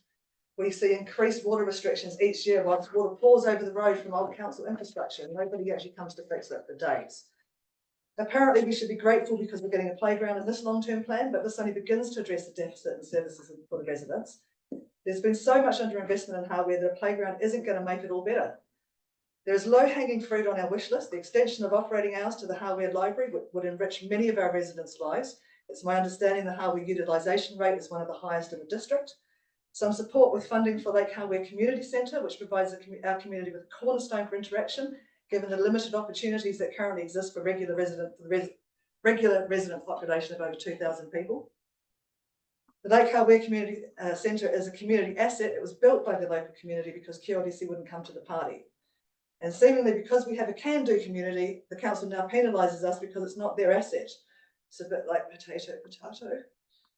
However, this hasn't stopped the Lake Hāwea Community Centre from being identified as a core hub in the event of an emergency. We have virtually no support from QLDC to operate this building, which relies on volunteer manpower and donations, never mind that it's providing facilities the council declined to offer. As part of the rezoning agreement, we negotiated to obtain more green space to meet the needs of our community. The list of desires to use this space includes the Market Square, a dog park, areas to use for recreation and relaxation, and otherwise densely residential zoned area. What council is insisting on is a playing field, but again, if you listen to the community, even from a moral standpoint, you would hear that there are many other kinds of recreational areas the community would like to benefit from, and that multiple sports fields could be located in the nearby publicly owned Hāwea domain. 100 acres over there. If you'd only come and have a conversation with us, The dog park is low hanging fruit, just allocate a space for it and fence it. The community is likely to take care of the rest. Dog park would be a valuable resource to safely exercise, train and socialise our dogs, which would lead to better dog owner education in the area and reduce the need to rely on council resources for things like dog control. The market square, this has the potential to be a valuable asset for our community to continue to provide events and spaces where our community can connect. The market square has already been agreed and has the green light. Why are we not talking about this development now instead of something like Project Manawa, which is still probably years down the track? As a community, the HCA can consult, tell you what our community wants, but why bother? When QLDC takes the stance that you're not legally obligated to listen to us. Why waste our time trying to save ratepayers' money when council knows best and can pay a lot more for the privilege? What does hardware really want? We want some long-term planning with agreed long-term outcomes that meet the needs of the community. We believe the simplest and most cost-effective way to achieve this is to listen to what the community is suggesting. Final question. What's the deal with the large increases in water charges for hardware over the next few years? Our understanding is that QLDC was recipient of $24 million from the Infrastructure Acceleration Fund to cover the infrastructure deficit. Is our understanding this $24 million would cover the current shortfall in future development, would cover any future further expansion? So why are we looking at large increases in the wastewater for the next few years? So, Sharon, time's up. So good to see you after then. See you on the next round. Thank you. No. Yep, you're up, Nancy. And then 5 minutes, floor's yours. Thank you. Mr. Mayor and councillors, I'm Nancy Latham, a resident, ratepayer, mother of the next generation and a guardian of Lake Wānaka. I have the support of Guardians of Lake Wānaka and Friends of Bullock Creek. Thank you for this opportunity to submit again, I'm following on from my many previous submissions to you seeking urgent significant investment in stormwater infrastructure in the Upper Clutha to protect our unique environment in our community. Your CapEx budget for the next decade is $2.4 billion. Your stormwater CapEx budget is $194 million, which amounts to only 7.9% of the total CapEx expenditure. This low priority in stormwater investment does not align with the continued significant urban growth in the Lakes District and will be inconsistent with the purpose of the LGA 2002, which requires taking a sustainable development approach to protect our freshwater bodies and community. This continual deferral of stormwater upgrades in the Upper Clutha compounds the vulnerability of our freshwater bodies to ongoing degradation by contaminated stormwater. Local property owners are being left vulnerable to preventable possible stormwater contamination. This issue has been acknowledged by the community and QLDC since 2016. This Friends Bullock Creek November 23 submission document clearly summarises our serious concerns and evident consequences of stormwater mismanagement in the Roy's Bay catchment, and including continued granting of resource consents for urban development where there is no capacity to treat added stormwater to the system. This is not taking a sustainable development approach. QLDC was issued with an abatement notice and 3 infringement notices over the last 18 months, which were associated with flooding in the wetlands at the headwaters of Bullock Creek. This performance KPI was not acknowledged in the draft LTP. The recent Albury Road flooding events highlight the significant risk that QLDC is putting on our community, with developments being improved without adequate provision for stormwater management and where innocent residents are being negatively impacted. The local community commits an amazing amount of time and effort into protecting our unique environment through initiatives such as local catchment groups, fish on drains, and the recent Cadrona Riverbank cleanup. Underinvestment in stormwater infrastructure is signalling that their efforts are not valued. OPEX in the LTP for stormwater is only just over 4% of total. Gearing is at the very low rate of 29% of depreciation. This OPEX is to cover maintenance of the aged stormwater infrastructure as well as to support the increase in growth demands on our existing assets with the proposed urban intensification. The CapEx budget for projects under the 5 million cap is $378 million, or 15.4% of total CapEx. This equates to just under double the proposed investment in stormwater assets. Is it possible to have a more transparent proposed spending profile for this segment, as it would be great value to our community considering the rates take? Alternative funding. The high volume of increasingly large and heavy trucks associated with urban development will be contributing significantly to the 23.2 million capex budget for sealed roads, rehab and resurfacing in the urban area.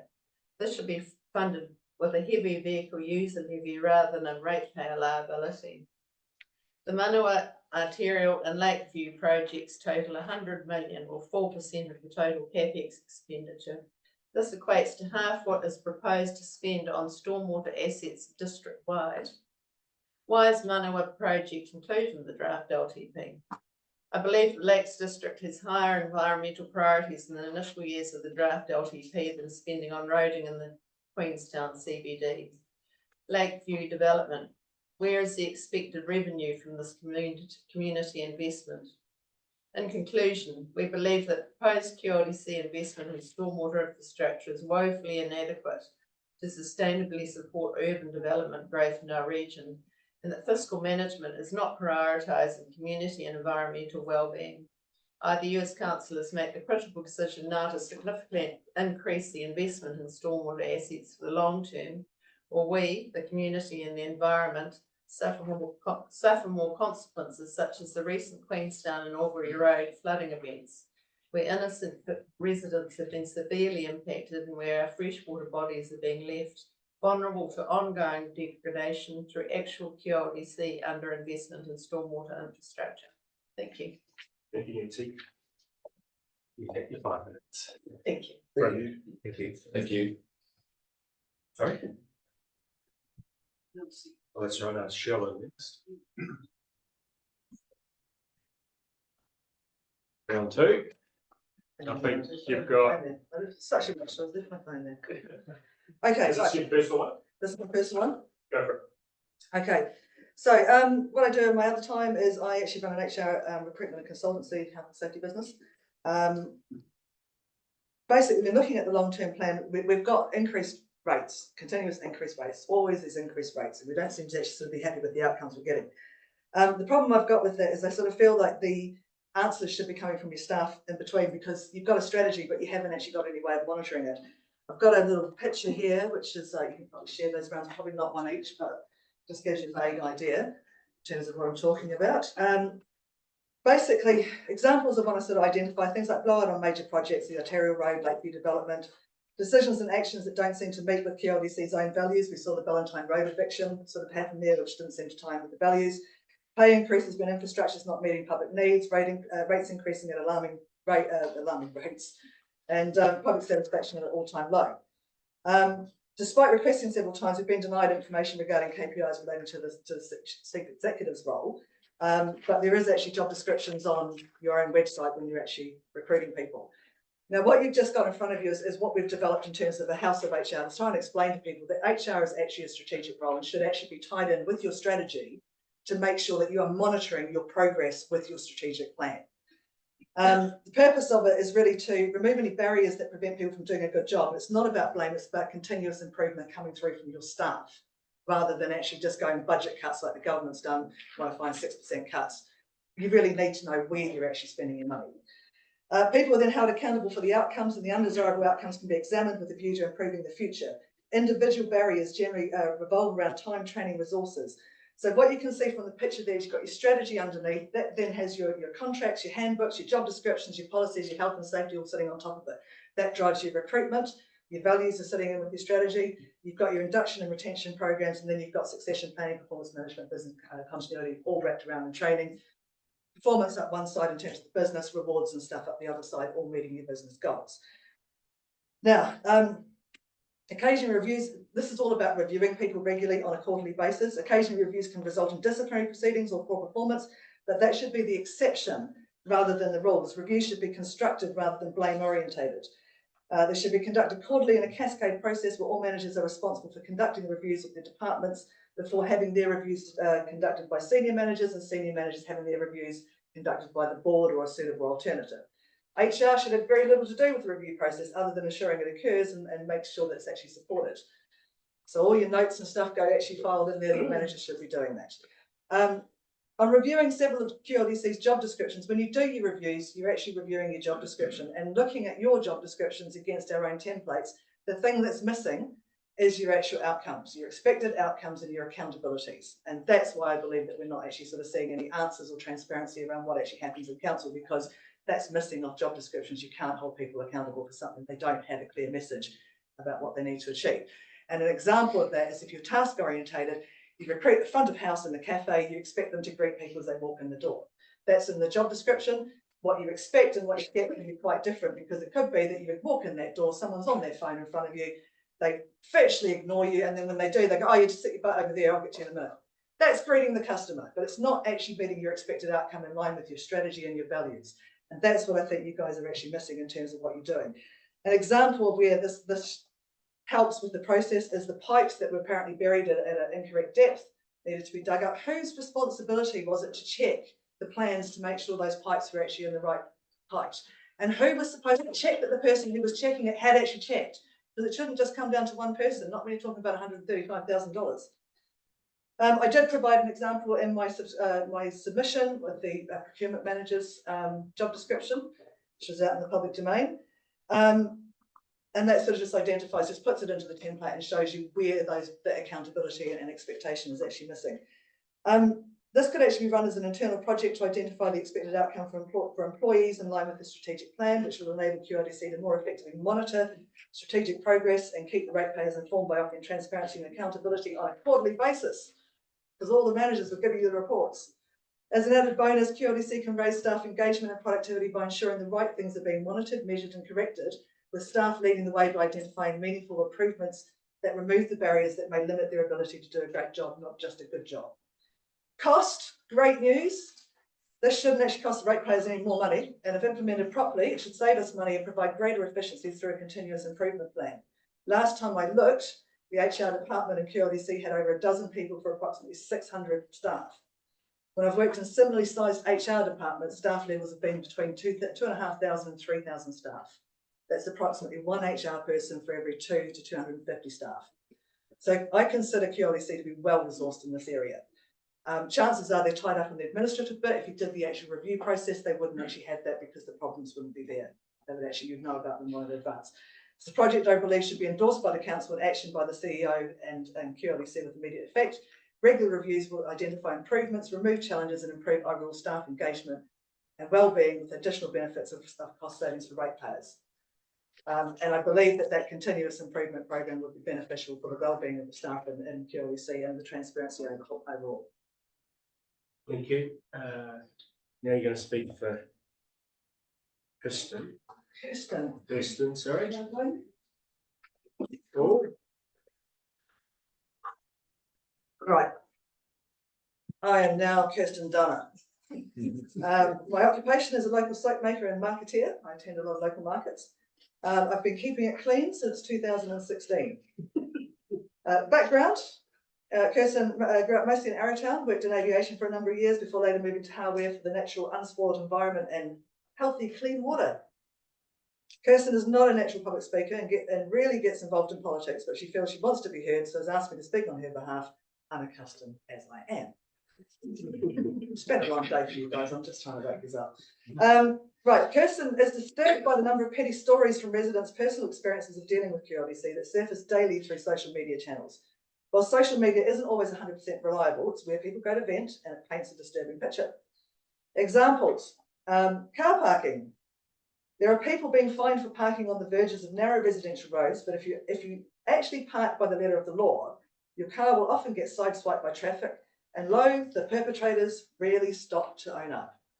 This sends a message from QLDC that we don't care about your possessions or whether there's enough parking in the area, because accommodation costs require you to have multiple occupants, or that people can't rely on public transport, so they have to have a car to reliably commit to work so they can contribute to the local economy, but will ticket you faster than you can blink if you park on the grass verges. Another example is parking on McBride Street in Queenstown. Despite bringing in parking measures that were supposed to assist the local residents with parking and eliminating Queenstown Airport passengers from taking up residential parking for days or even weeks on end, the parking restrictions are directly affecting the residents themselves. Residents are unable to park for longer than a 24-hour period, and as most residences have multiple occupants, they have multiple vehicles that will not all fit on the driveway, meaning that someone will have to park on the road. With multiple schedules, it's not always possible to rotate cars around. The very rule that was supposed to benefit the residents is being used against them. How long before this type of behaviour is replicated in places like Wānaka and Hawea, in areas that have been deliberately built with narrow streets and houses that you can reach out one window and into your neighbours because they're so close? How will emergency services navigate streets where blatant lack of planning has created unnecessary hazards? But it's deeper than that. Public approval is at an all-time low of 15%, and while QLDC may argue that it's simply perception, it is in fact the reality for most ratepayers, and it's time that QLDC faced up and became accountable. Hawea water supply. Hawea used to have some of the best, if not the best, water supply in the country. It now stinks of chlorine every time you turn the tap on and leaves grit in your mouth. The Hawea community turned out on several occasions to say categorically that we wished our water to be UV treated and not treated with chlorine. I believe it's possible for a council to opt out of the Ministry of Health guidelines by demonstrating that our water supply is not subject to the same conditions as that of the notorious Havelock North supply. The community have already paid for a UV filtration alternative, which along with the source of the water intake is sufficient to meet the safe filtration requirements of the community water supply. QLDC have argued that this does not address the contamination of the QLDC pipes with the infiltration of bacteria where leaks are present. Given QLDC have indicated the installation of water meters in the Hawea township, I believe QLDC can eliminate or mitigate the risk of bacterial contamination through the proactive investigation and management of leaks as they occur, thereby reducing the need to chlorinate our water supply. The Hawea community was very clear on its preference to maintain an unchlorinated water supply on multiple occasions, and I believe that council have a moral obligation to comply with their ratepayers' wishes. It's not like we don't pay for our services. The future infrastructure is important, and the community was against the development at Longview because of the infrastructure deficit in the Hawea township. But despite the multiple pleas and activist actions taken by the local community, the council recommended the Longview development to government as a special housing area to deliver affordable housing in the district, and we're still laughing about that joke. Why did we bother to turn up in our free time when most of us had better things to do to consult with council about community preferences if you've already made up your minds and you're not going to pay any attention to us? It's disrespectful and dysfunctional for a council to behave in this manner. Why are we building intensive properties in Hawea before there is a need, or economic activity to support it, or any other services for the residents to utilise beyond the library and locally owned community centre? The Longview development is not affordable to the average resident, as originally sold to the public, and has set a precedent for future development that is at the end of the residential line with little to no services. This is not what was meant by the National Policy Statement for Urban Development, which advocated residential intensification around already thriving economic activity. I don't know about you, but that doesn't sound like Hawea. In summary, I don't believe council has a perception issue. I believe you have a dysfunctional issue where you are incapable of living up to your own publicly stated values. I do not believe the long-term plan meets the real needs of the residents who live here, whether on a short or long-term basis, and has little consideration to the wishes of the community. What I do know is that we simply cannot make up the deficit of QLDC funds from parking fines. Good, bang on. Well done, Kirsten. Next question. Thanks, Carol. Thank you. Tim.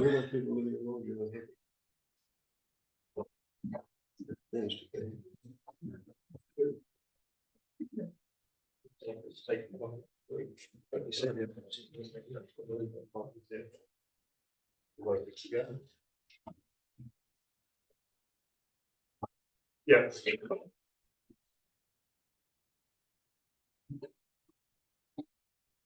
Right. Yep. So I'm just here to speak on behalf of Universal Developments. And so there's a few points to cover off in a few different areas. So I'll just sort of summarise our submission and talk you through it. Universal Developments requests that the indicated timing for expenditure on wastewater upgrades at Hawea should be brought forward. Universal has consistently identified the need to prioritise infrastructure upgrades, particularly in Hawea. In 2021, as part of the 10-year plan process at the time, Universal noted that the wastewater upgrade previously intended for completion in 2021 at that time were being pushed out with an indicated completion date of 2023-2024. And despite this, the same works now appear to be even further delayed, with indications being a completion date of 2027-2028. These delays are creating significant uncertainty and limitations in the ability to deliver much needed sections for housing in the QLDC community. Universal has also actively sought to assist QLDC in this area in obtaining government funding to ensure the delivery of the infrastructure and hardware specifically necessary to complete the wastewater upgrades in a timely manner. This funding stream was successful with the infrastructure acceleration funding obtained on the basis of agreements between QLDC, Kāinga and Universal.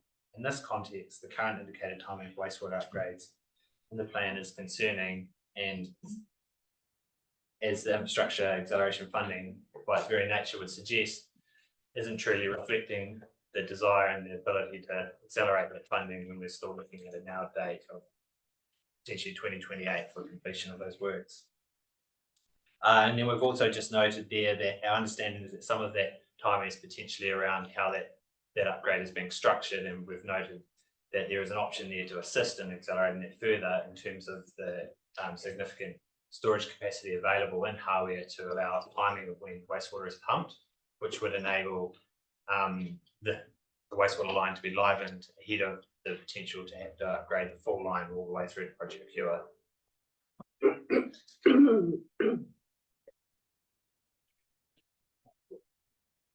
And then jumping across to Quail Rise, Universal is concerned about the continued delays for the completion of the Quail Rise to Hawthorne Link Road. With these works now appearing to be funded in 2029-2030, Universal was disappointed that the original agreements and funding provided by the HIF funding, which just talked about the infrastructure acceleration funding, but a previous version of funding available from the government was the housing infrastructure funding, which again Universal was involved with QLDC in relation to Quail Road. This was obtained in 2018, and in part that was to provide for that road connection to also assist in accelerating and unlocking housing. And that is also enshrined in the zoning as I've identified there in the submission. So in association with the provision of the HIF funding to QLDC was a development agreement outlining council's responsibilities in providing the relevant infrastructure. However, despite the HIF agreement, the 10-year plan continues to signal that no progress is being prioritised by council for these works. And as we understand it, the funding was in circa $10.6 million, and now a number of years have passed, and we still don't seem to be any closer to delivering that infrastructure as was sort of established back in 2018. And then finally, I just touch on two development contributions matters. One is in relation to hardware and the proposed development contribution increases. And this links back to the fact that Universal has assisted in obtaining the infrastructure acceleration funding. So in our view, the proposed increase from well, initially it was $17,000 per lot for development contributions, and then that was increased to $31,000 in the last long-term plan, and it's now proposed to be increased again to $41,000. And largely that is due to contribution towards wastewater. And in our opinion, the infrastructure acceleration funding is there to fund that infrastructure, and therefore there is no justification to also levy development to also contribute towards those works when the money is there and for that exact purpose. And we note in that respect that the DCM policy does provide for a scenario where that funding can lead to reconsideration of contributions, and I've noted that in the submission there. And that's basically, there's a footnote in the contribution table. Yeah. So I guess it seems inconsistent that you've allowed for that as far as the infrastructure acceleration funding, but you haven't also done that for the new funding arrangement, so that should be included in there. And then, yeah, finally, in terms of Quail Rise, we would urge you to prioritise that funding towards those works. We have a net. Yes.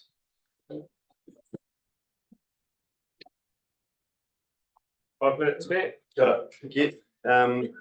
So my name is Mick Doyle. I'm co-head of the arts and teacher in charge of music and music technology at Manus College. I'm here today to show my support for the Wānaka Arts and Cultural Charitable Trust, their proposal for the Wānaka Performance Arts and Cultural Centre, and to urge you to consider allocating funding for this transformative project in the 2024 to 2034 long-term plan. Wānaka is a community brimming with talent, yet we're currently lacking the facilities to nurture this potential. The Performing Arts Centre proposed will change that and will provide a dedicated space for performance, giving our young people and local artists the opportunity to showcase their work, learn and grow. We'll also attract touring groups, bring world-class performances right to our doorstep.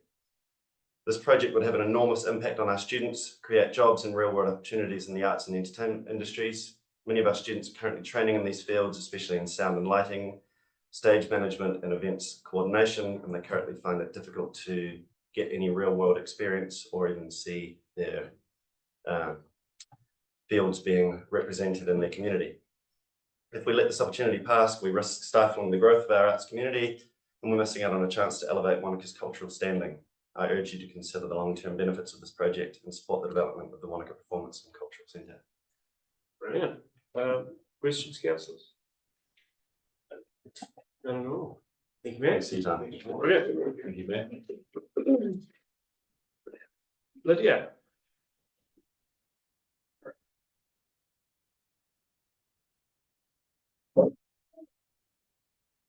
Hello everyone. I am the president of the Wānaka Centre, and firstly we urge the council to advance the installation of the sprung wooden floor at the Wānaka Recreation Centre. Moving the project forward from the current 2026-2027 timeline. We all know of the cost-cutting exercise in the installation of recreational courts when the top surface layer was reduced in size, meaning a harder surface and subsequently more injuries. It's time to put it right and provide a wooden floor. The safety and well-being of our 750 players and some 40 umpires ranging from the ages 7 to 63 is our top priority, and it should be the council's as well. The current court surface is hard and unforgiving like concrete, leading to numerous injuries over the years. Some players have given up the sport because of the courts, including myself. I think we currently have 5 Achilles injuries that have occurred this season alone to fit and experienced netballers. Come along and watch your daughter or grandchild's head rebound off a concrete floor as they fall over whilst running at speed. It's not good. The Southern Steel professional netball players aren't even allowed to train or play at our rec centre as it's deemed unsafe. A sprung wooden floor would greatly reduce these risks, providing a safe environment for players, umpires and coaches. Secondly, we request that the council prioritise funding for extending the recreation centre to include more indoor courts. With our limited indoor court space, our ability to accommodate our growing membership and host tournaments is severely restricted. In 2017, less than 10 years ago, we had 20 teams in the senior competition, and we now have 32 teams in that competition, with 25 teams in the junior grade and 17 teams in the collegiate grade. More indoor courts would also allow us to expand our senior competition and provide adequate training space, which is currently limited. The only way to expand our senior competition is to have more indoor courts or use the PAC Centre, which still isn't suitable for senior players as the court space is too short and therefore unsafe. It is also not practical to hold a competition in 2 venues as players also umpire different grades and will need to travel between the 2 on the same night. And more volunteers will be needed. Next year, we want to see our year 7 and 8 players to play against Wānaka, Cromwell, Alex and Arrowtown, but limited court space reduces this opportunity.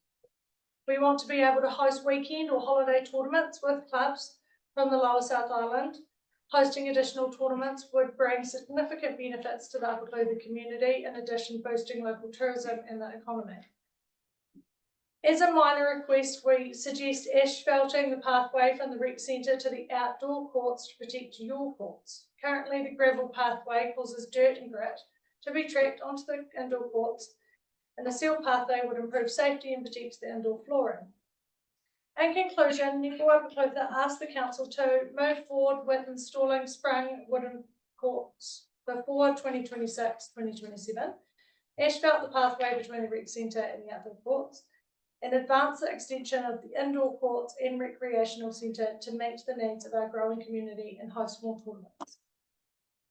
And we don't require a big architecturally designed building, just an oversized shed would work with like mega mitre 10 with suitable surface inside. Any questions? We only have time for one question, councillors. Well, thank you. Very good, thank you. Do we have anyone online?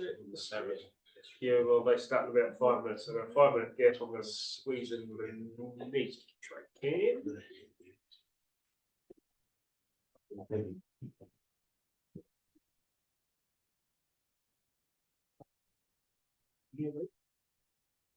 Kia ora koutou, and thank you for popping me in at the end of the day. It's much appreciated. I'm here speaking on behalf of Aotearoa. I just want to first and foremost stop and just look at progress that we've made over the last since 2018, and the declaration was actually signed by the council for a climate emergency. And I was looking back at my submission for 3 years ago at the long-term plan and looking at all of the points in there and seeing how they have really been integrated into our thinking and into the council documents. So I'd like to say thank you for bringing in and embedding the importance of climate and biodiversity into your work. We still have a lot of progress to make, and I know that every single time that Pierre comes in and talks to you, he gives you a climate update.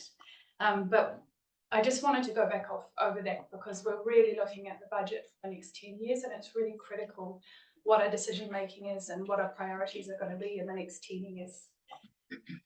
We are heading faster than is being predicted. We've got emissions and the feedback loops that are actually meaning that we're going to get well past 1.5, I think, and we're getting to a hotter and hotter global temperature much faster than we thought. And that's really concerning because it's going to affect our community. We're not feeling it yet. I kind of almost feel like I'm a frog in a pot of slowly boiling water, and I need to start screaming to everybody, we've got to jump out. We also have not even reached peak plastics. If we look at what's been happening since the 1970s in terms of plastics that have come into our life and novel entities, we know that they're in our lakes and our mountains, and they are going to be affecting our health and the health of all of our food system and those of everything that breathes on this planet. 6 of the 9 planetary boundaries we're actually overshooting currently. When we affect our planetary systems, it is actually affecting the lifeboat that we live on, and we have to actually start acting now to reverse that in a hurry. On top of that, we've got cost of living, and we know that when there's the cost of living crisis and the economic headwinds that we're going into at the moment, it affects people and their well-being and their ability to cope with existential risks such as climate and biodiversity loss. And we're hitting political headways as well, and you have been the target of one of those this week, looking at local government and seeing the full well-beings that are under threat of being pulled out. We've had the government have also stopped Kia Ora, all of our social housing, yet we're projecting 17 million population by the end of this century. We have hundreds of thousands of houses short. Aaron and I were at a constructive talking about the Better Building Working Group in Wellington last week. And we know that there's real pressure to be able to have enough affordable, healthy homes and communities for our population to live in at the moment, without adding on to top of that, population increases, most likely also due to climate migration. We are, in New Zealand, one of the places on the planet that's going to be the safest and the most livable into the future. We just have to reflect and see what is that going to do with our population and how can we actually prepare our communities for that. Then we've got the government this morning saying that liquid natural gas, that they've decided that they are going for energy security rather than future security for our communities. There's some really big, bad decisions being made at the moment, pulling EHA funding for the Enviro Hubs of Aotearoa. It's not an easy climate that we're going into for the next few years. And we need to work together to see how we can cope, adapt to what we're going through. Climate Commission report last week came out. We are nowhere near on track in terms of adaptation into what's coming for climate. Their number one recommendation was reinforcing local action. And I think if we really look what we've been doing here in this district is local action. And I think what we're showing is leadership at our level, which is now rippling out into the national level. And we've had that experience in our other communities reaching out to us to see how can we do what's happening, what you guys are doing in the Queenstown Lakes district. So there are two messages that I really want to get across in terms of what we need to do going into the future is perseverance. We really need to persevere and keep on track.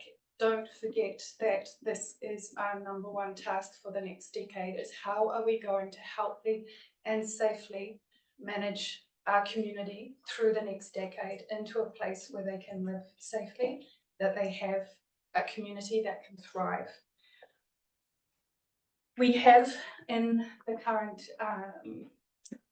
plan, we've got an accent on food resilience, which is excellent, on looking at the economy through tourism and what we're doing with the Better Building Working Group, which is good.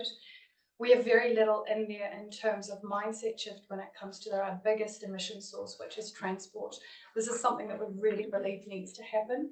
If we're going to affect change, we need to affect mindset first. Behaviour change will follow, but we need to start thinking about the challenges ahead and we need to start funding it. And we know that we've got the Climate Action and Biodiversity Plan coming up again. That needs to have sufficient budget put behind it so that we can adapt and mitigate. Round it up. Thank you. Any questions? Oh, sorry. We're out of time. Thank you. Thanks for that. I'll grab Howie and then we'll go to Marion online after. Howie, thank you. All right, appreciate your time. Thank you for fitting me in. Just a quick verbal to our written submission. Before I start, I just want to remind people I'm here representing the Heart of Wānaka community group. The name that we chose, Heart of Wānaka, was a very deliberate choice. This space that we're talking about is not only the geographic centre, the built centre, the business centre of our community, it's also the emotional and cultural heart of our community. It forms a very important social function, as well as the thriving businesses that are there to support it. So Heart of Wānaka have provided the only up-to-date, community-led, comprehensive, integrated strategy to ensure the continued vibrancy and development of our town centre. Currently, there is under development a urban intensification plan, parking management plan, economic diversification plan, active transport plan, and numerous other pieces of work that affect town centre businesses in varying ways, but no mechanism to ensure that these effects are coordinated in an efficient and integrated way. For example, the parking strategy proposes that there is no new parking made available in the district. Meanwhile, the urban intensification plan may allow a 40% increase in business premises in the town centre, along with the associated increase in business activity. Combine this with our tourism sector's profile, which includes a lot of transport, the lack of public transport, the spatial plan that encourages development in satellite towns such as Hawera and Luggett. There are clear conflicts and disjoints between these plans. Heart of Wānaka acknowledges the current government's desire to see councils do the basics brilliantly. We believe QLDC is investing appropriately in much of the required infrastructure to service a rapidly growing town. The last 25 years have shown us a consistent 6% population growth per annum, and this is likely to continue with its associated pressures. GDP for the Wānaka ward last year exceeded $1 billion.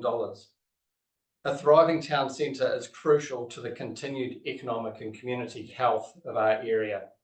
Despite this, there has been no significant investment by council in this important piece of social infrastructure and very little in the current long-term plan. Our town centre is also crucial to the community health of our town. It serves a purpose as a civic and social centre that builds a welcoming, inclusive community. As part of this, Heart of Wānaka supports the idea of an arts centre near the town centre to bring associated economic benefits to town centre businesses and to build a strong sense of community. We support the idea that as the town centre is designed, if it is designed for locals, it will be appreciated by visitors. We also see huge importance in the development of our town centre parks and open spaces and the completion of the lakefront development plan. As outlined in our submission, we would like to see council consider the short and medium term projects listed in the Heart of Wānaka Town Centre plan. We believe these are manageable, budgetable investments that will see our town centre continue to be the community and business destination that it currently is. Some of these projects are already underway and so should be considered alongside other projects outlined in the master plan. Our desire is to see that the town centre continues its development momentum to complement and not fall behind the offerings at 3 parks by using its unique location, variety of quality retail and hospitality offerings, and building on its outstanding accessibility and amenity value. Thank you. Good questions. You got time for one question? Councillors? Yeah, go on. You mentioned the Performing Arts Centre close to the town centre. Where are you talking about? That's probably up to them to talk about, but I know there are conversations around some open spaces that may potentially be available. I'm not going to speak for them, but we'd certainly support it being close to the heart of Wānaka to support the hospitality businesses, the retail businesses, and the general vibrancy of our town centre. I think we're at risk of starting to see developments like that move away from the heart of Wānaka, and then it becomes a slow downward slide and towards this space being more for visitors than for the local community. Oh, and I was following on that. So you support we had a submission about getting on with the roundabout to connect the 2 town centres up so we get them really close together. They obviously both got a role, so you support that? Absolutely. We fully see 3 parks serves a vital purpose for our town. The Heart of Wānaka serves a vital purpose for our town, and it makes sense for people to be able to easily and freely move between the 2. We don't want to see them in competition. We want to see them as part of the overall plan for town. Okay, thank you. Okay, thanks, Howie. Thanks for thank you. Right, Marion online? Ben? No. All good. Hi, Marion. Hi, how's it going? Thanks for your patience. Sorry, I feel like I'm really close there. Kia ora, everyone. Thanks so much for letting me join and speak on. Sorry, before you today. start, I've got you down twice. Are you going to speak for yes. the Winters and then yourself first? Yeah, just to make it clear, I'll speak on behalf of Protect Our Winters, and then I'll speak personally. Second to that. I'll give you the 5-minute. Let's say wrap it up if you're over the 5 minutes between the 2. Okay. All good. So I'm just going to read some points that I've written down, and I'm happy to answer any questions that you might have. So just quickly, Protect Our Winters connects the outdoor community to protect the places they love from the impacts of climate change.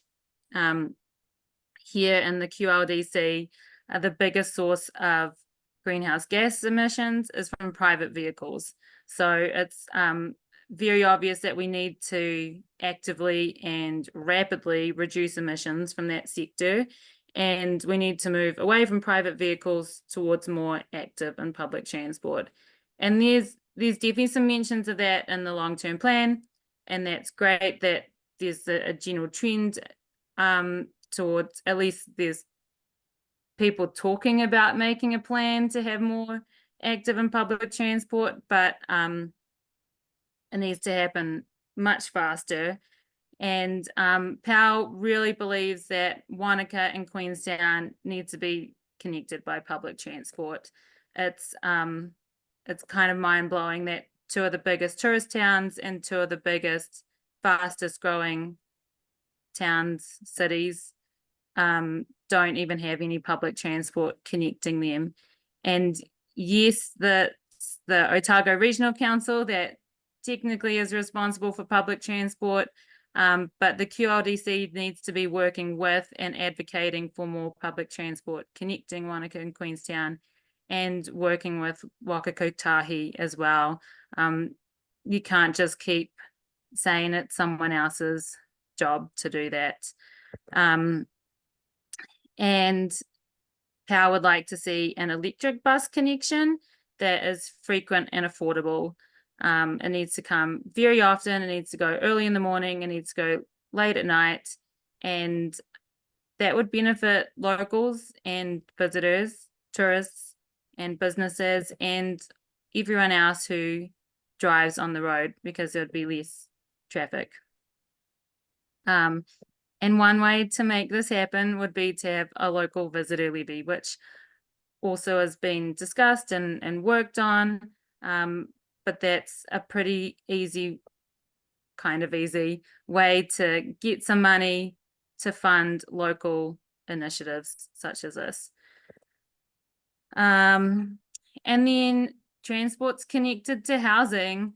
So if housing keeps being built in Hawea and Luggett and Kingston further and further away, with no public transport or even shops or schools or places to work, there's just going to be more and more people driving everywhere. So PAL really has mentioned in their submission, but just to emphasize that housing really needs to be built close to town, needs to be small, high density housing that's energy efficient and healthy, and there needs to be more apartments built, less urban sprawl. And if everyone lives closer to town, then building an active and public transport network will be easier to plan for and less expensive. And then just one more. So the really number one priority that we want to emphasize is public transport connecting Wānaka and Queenstown. That needs to be a critical early component in the long-term plan. But another really easy suggestion that connects with transport is for the QLDC to participate in the work ride program. That would mean that everyone who works for the QLDC could be eligible for more affordable bikes or e-bikes, so they could commute around. Super easy to do. And then another really low-hanging fruit is for the QLDC to have a green waste collection service. Some climate actions are very difficult, but this is a relatively easy one. They're already driving around picking up everyone's rubbish, which has all of their organic waste in it. So I think in the long-term plan, it said that was on the table for 2030. That should be brought forward. Any questions? About 10 seconds left, so probably not for that one. But you want to roll over to your personal one, you can go for it. Cool. Yeah. So I am very privileged, and I happen to be able to live in two places. I spend my time between Wānaka and Aspen in Colorado. And so I've just written down a bunch of reasons why it's so. In Wānaka, I also live without a car, but it's really difficult. And in Aspen, it's really, really easy to live without a car. And if we're trying to reduce emissions in the QLDC, we need to make it easy for people to be able to live without having to drive. So in Aspen, there's free frequent buses connecting town and ski areas. And then there's affordable buses connecting towns and cities further away. And in Wānaka, there's nothing. There's no public transport at all. And it's really sad telling all my friends that maybe want to come and work as ski instructors and do a season in Wānaka that they're going to have to buy a car. Cool, come on down, do a ski season, but be prepared to buy a car and maybe have to live in Hawea and drive everywhere. There's also free bike and e-bike sharing programs with stations all around town. You just dock it at the supermarket, go shopping, check out another bike to the gym, dock it there, check it out, bike to school.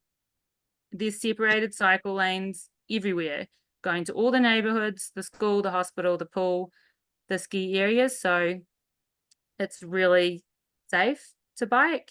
You don't have to bike on the road. And there's lots of places to live close to town. Lots of, so in Aspen, I live in a studio and it's right in town. There's a bus stop right around the corner and the whole building is deed restricted. So all the neighbors also live in town. It's affordable housing. You're not competing with the millionaires. You have to be working full-time in Aspen to be eligible to live there. And there's also a car share program. So if I do want to maybe drive somewhere, I want to buy something big and go pick it up at the shop, or if I want to go hiking at a trail that's a long way out of town, you can rent one for $5 an hour or for a day rate. So on those odd occasions, it's really easy to rent a car. And there's also e-bike subsidies. So I got a $2,000 e-bike for only $700 because of a subsidy program. So you don't just have subsidies on electric vehicles, but you can get an e-bike affordably as well.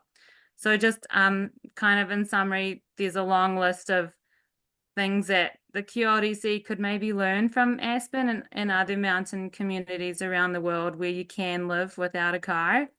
And when you're thinking about the long-term plan, you should be thinking that in 5 or 10 years, it should be really easy to live in Wānaka or Queenstown and not have to drive everywhere. Thank you, Erin. You've actually got time for a question.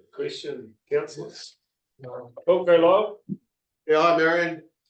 Hi. How do they pay for all that in Aspen? How do they fund it all? Who pays the subsidies and the free transport around? Is that paid for by the businesses or? Yeah, most of it comes from actually most of it comes from the equivalent of a visitor levy on hotel nights and short-term stays. When you talk about cars, you weren't talking about doing away with electric cars, were you?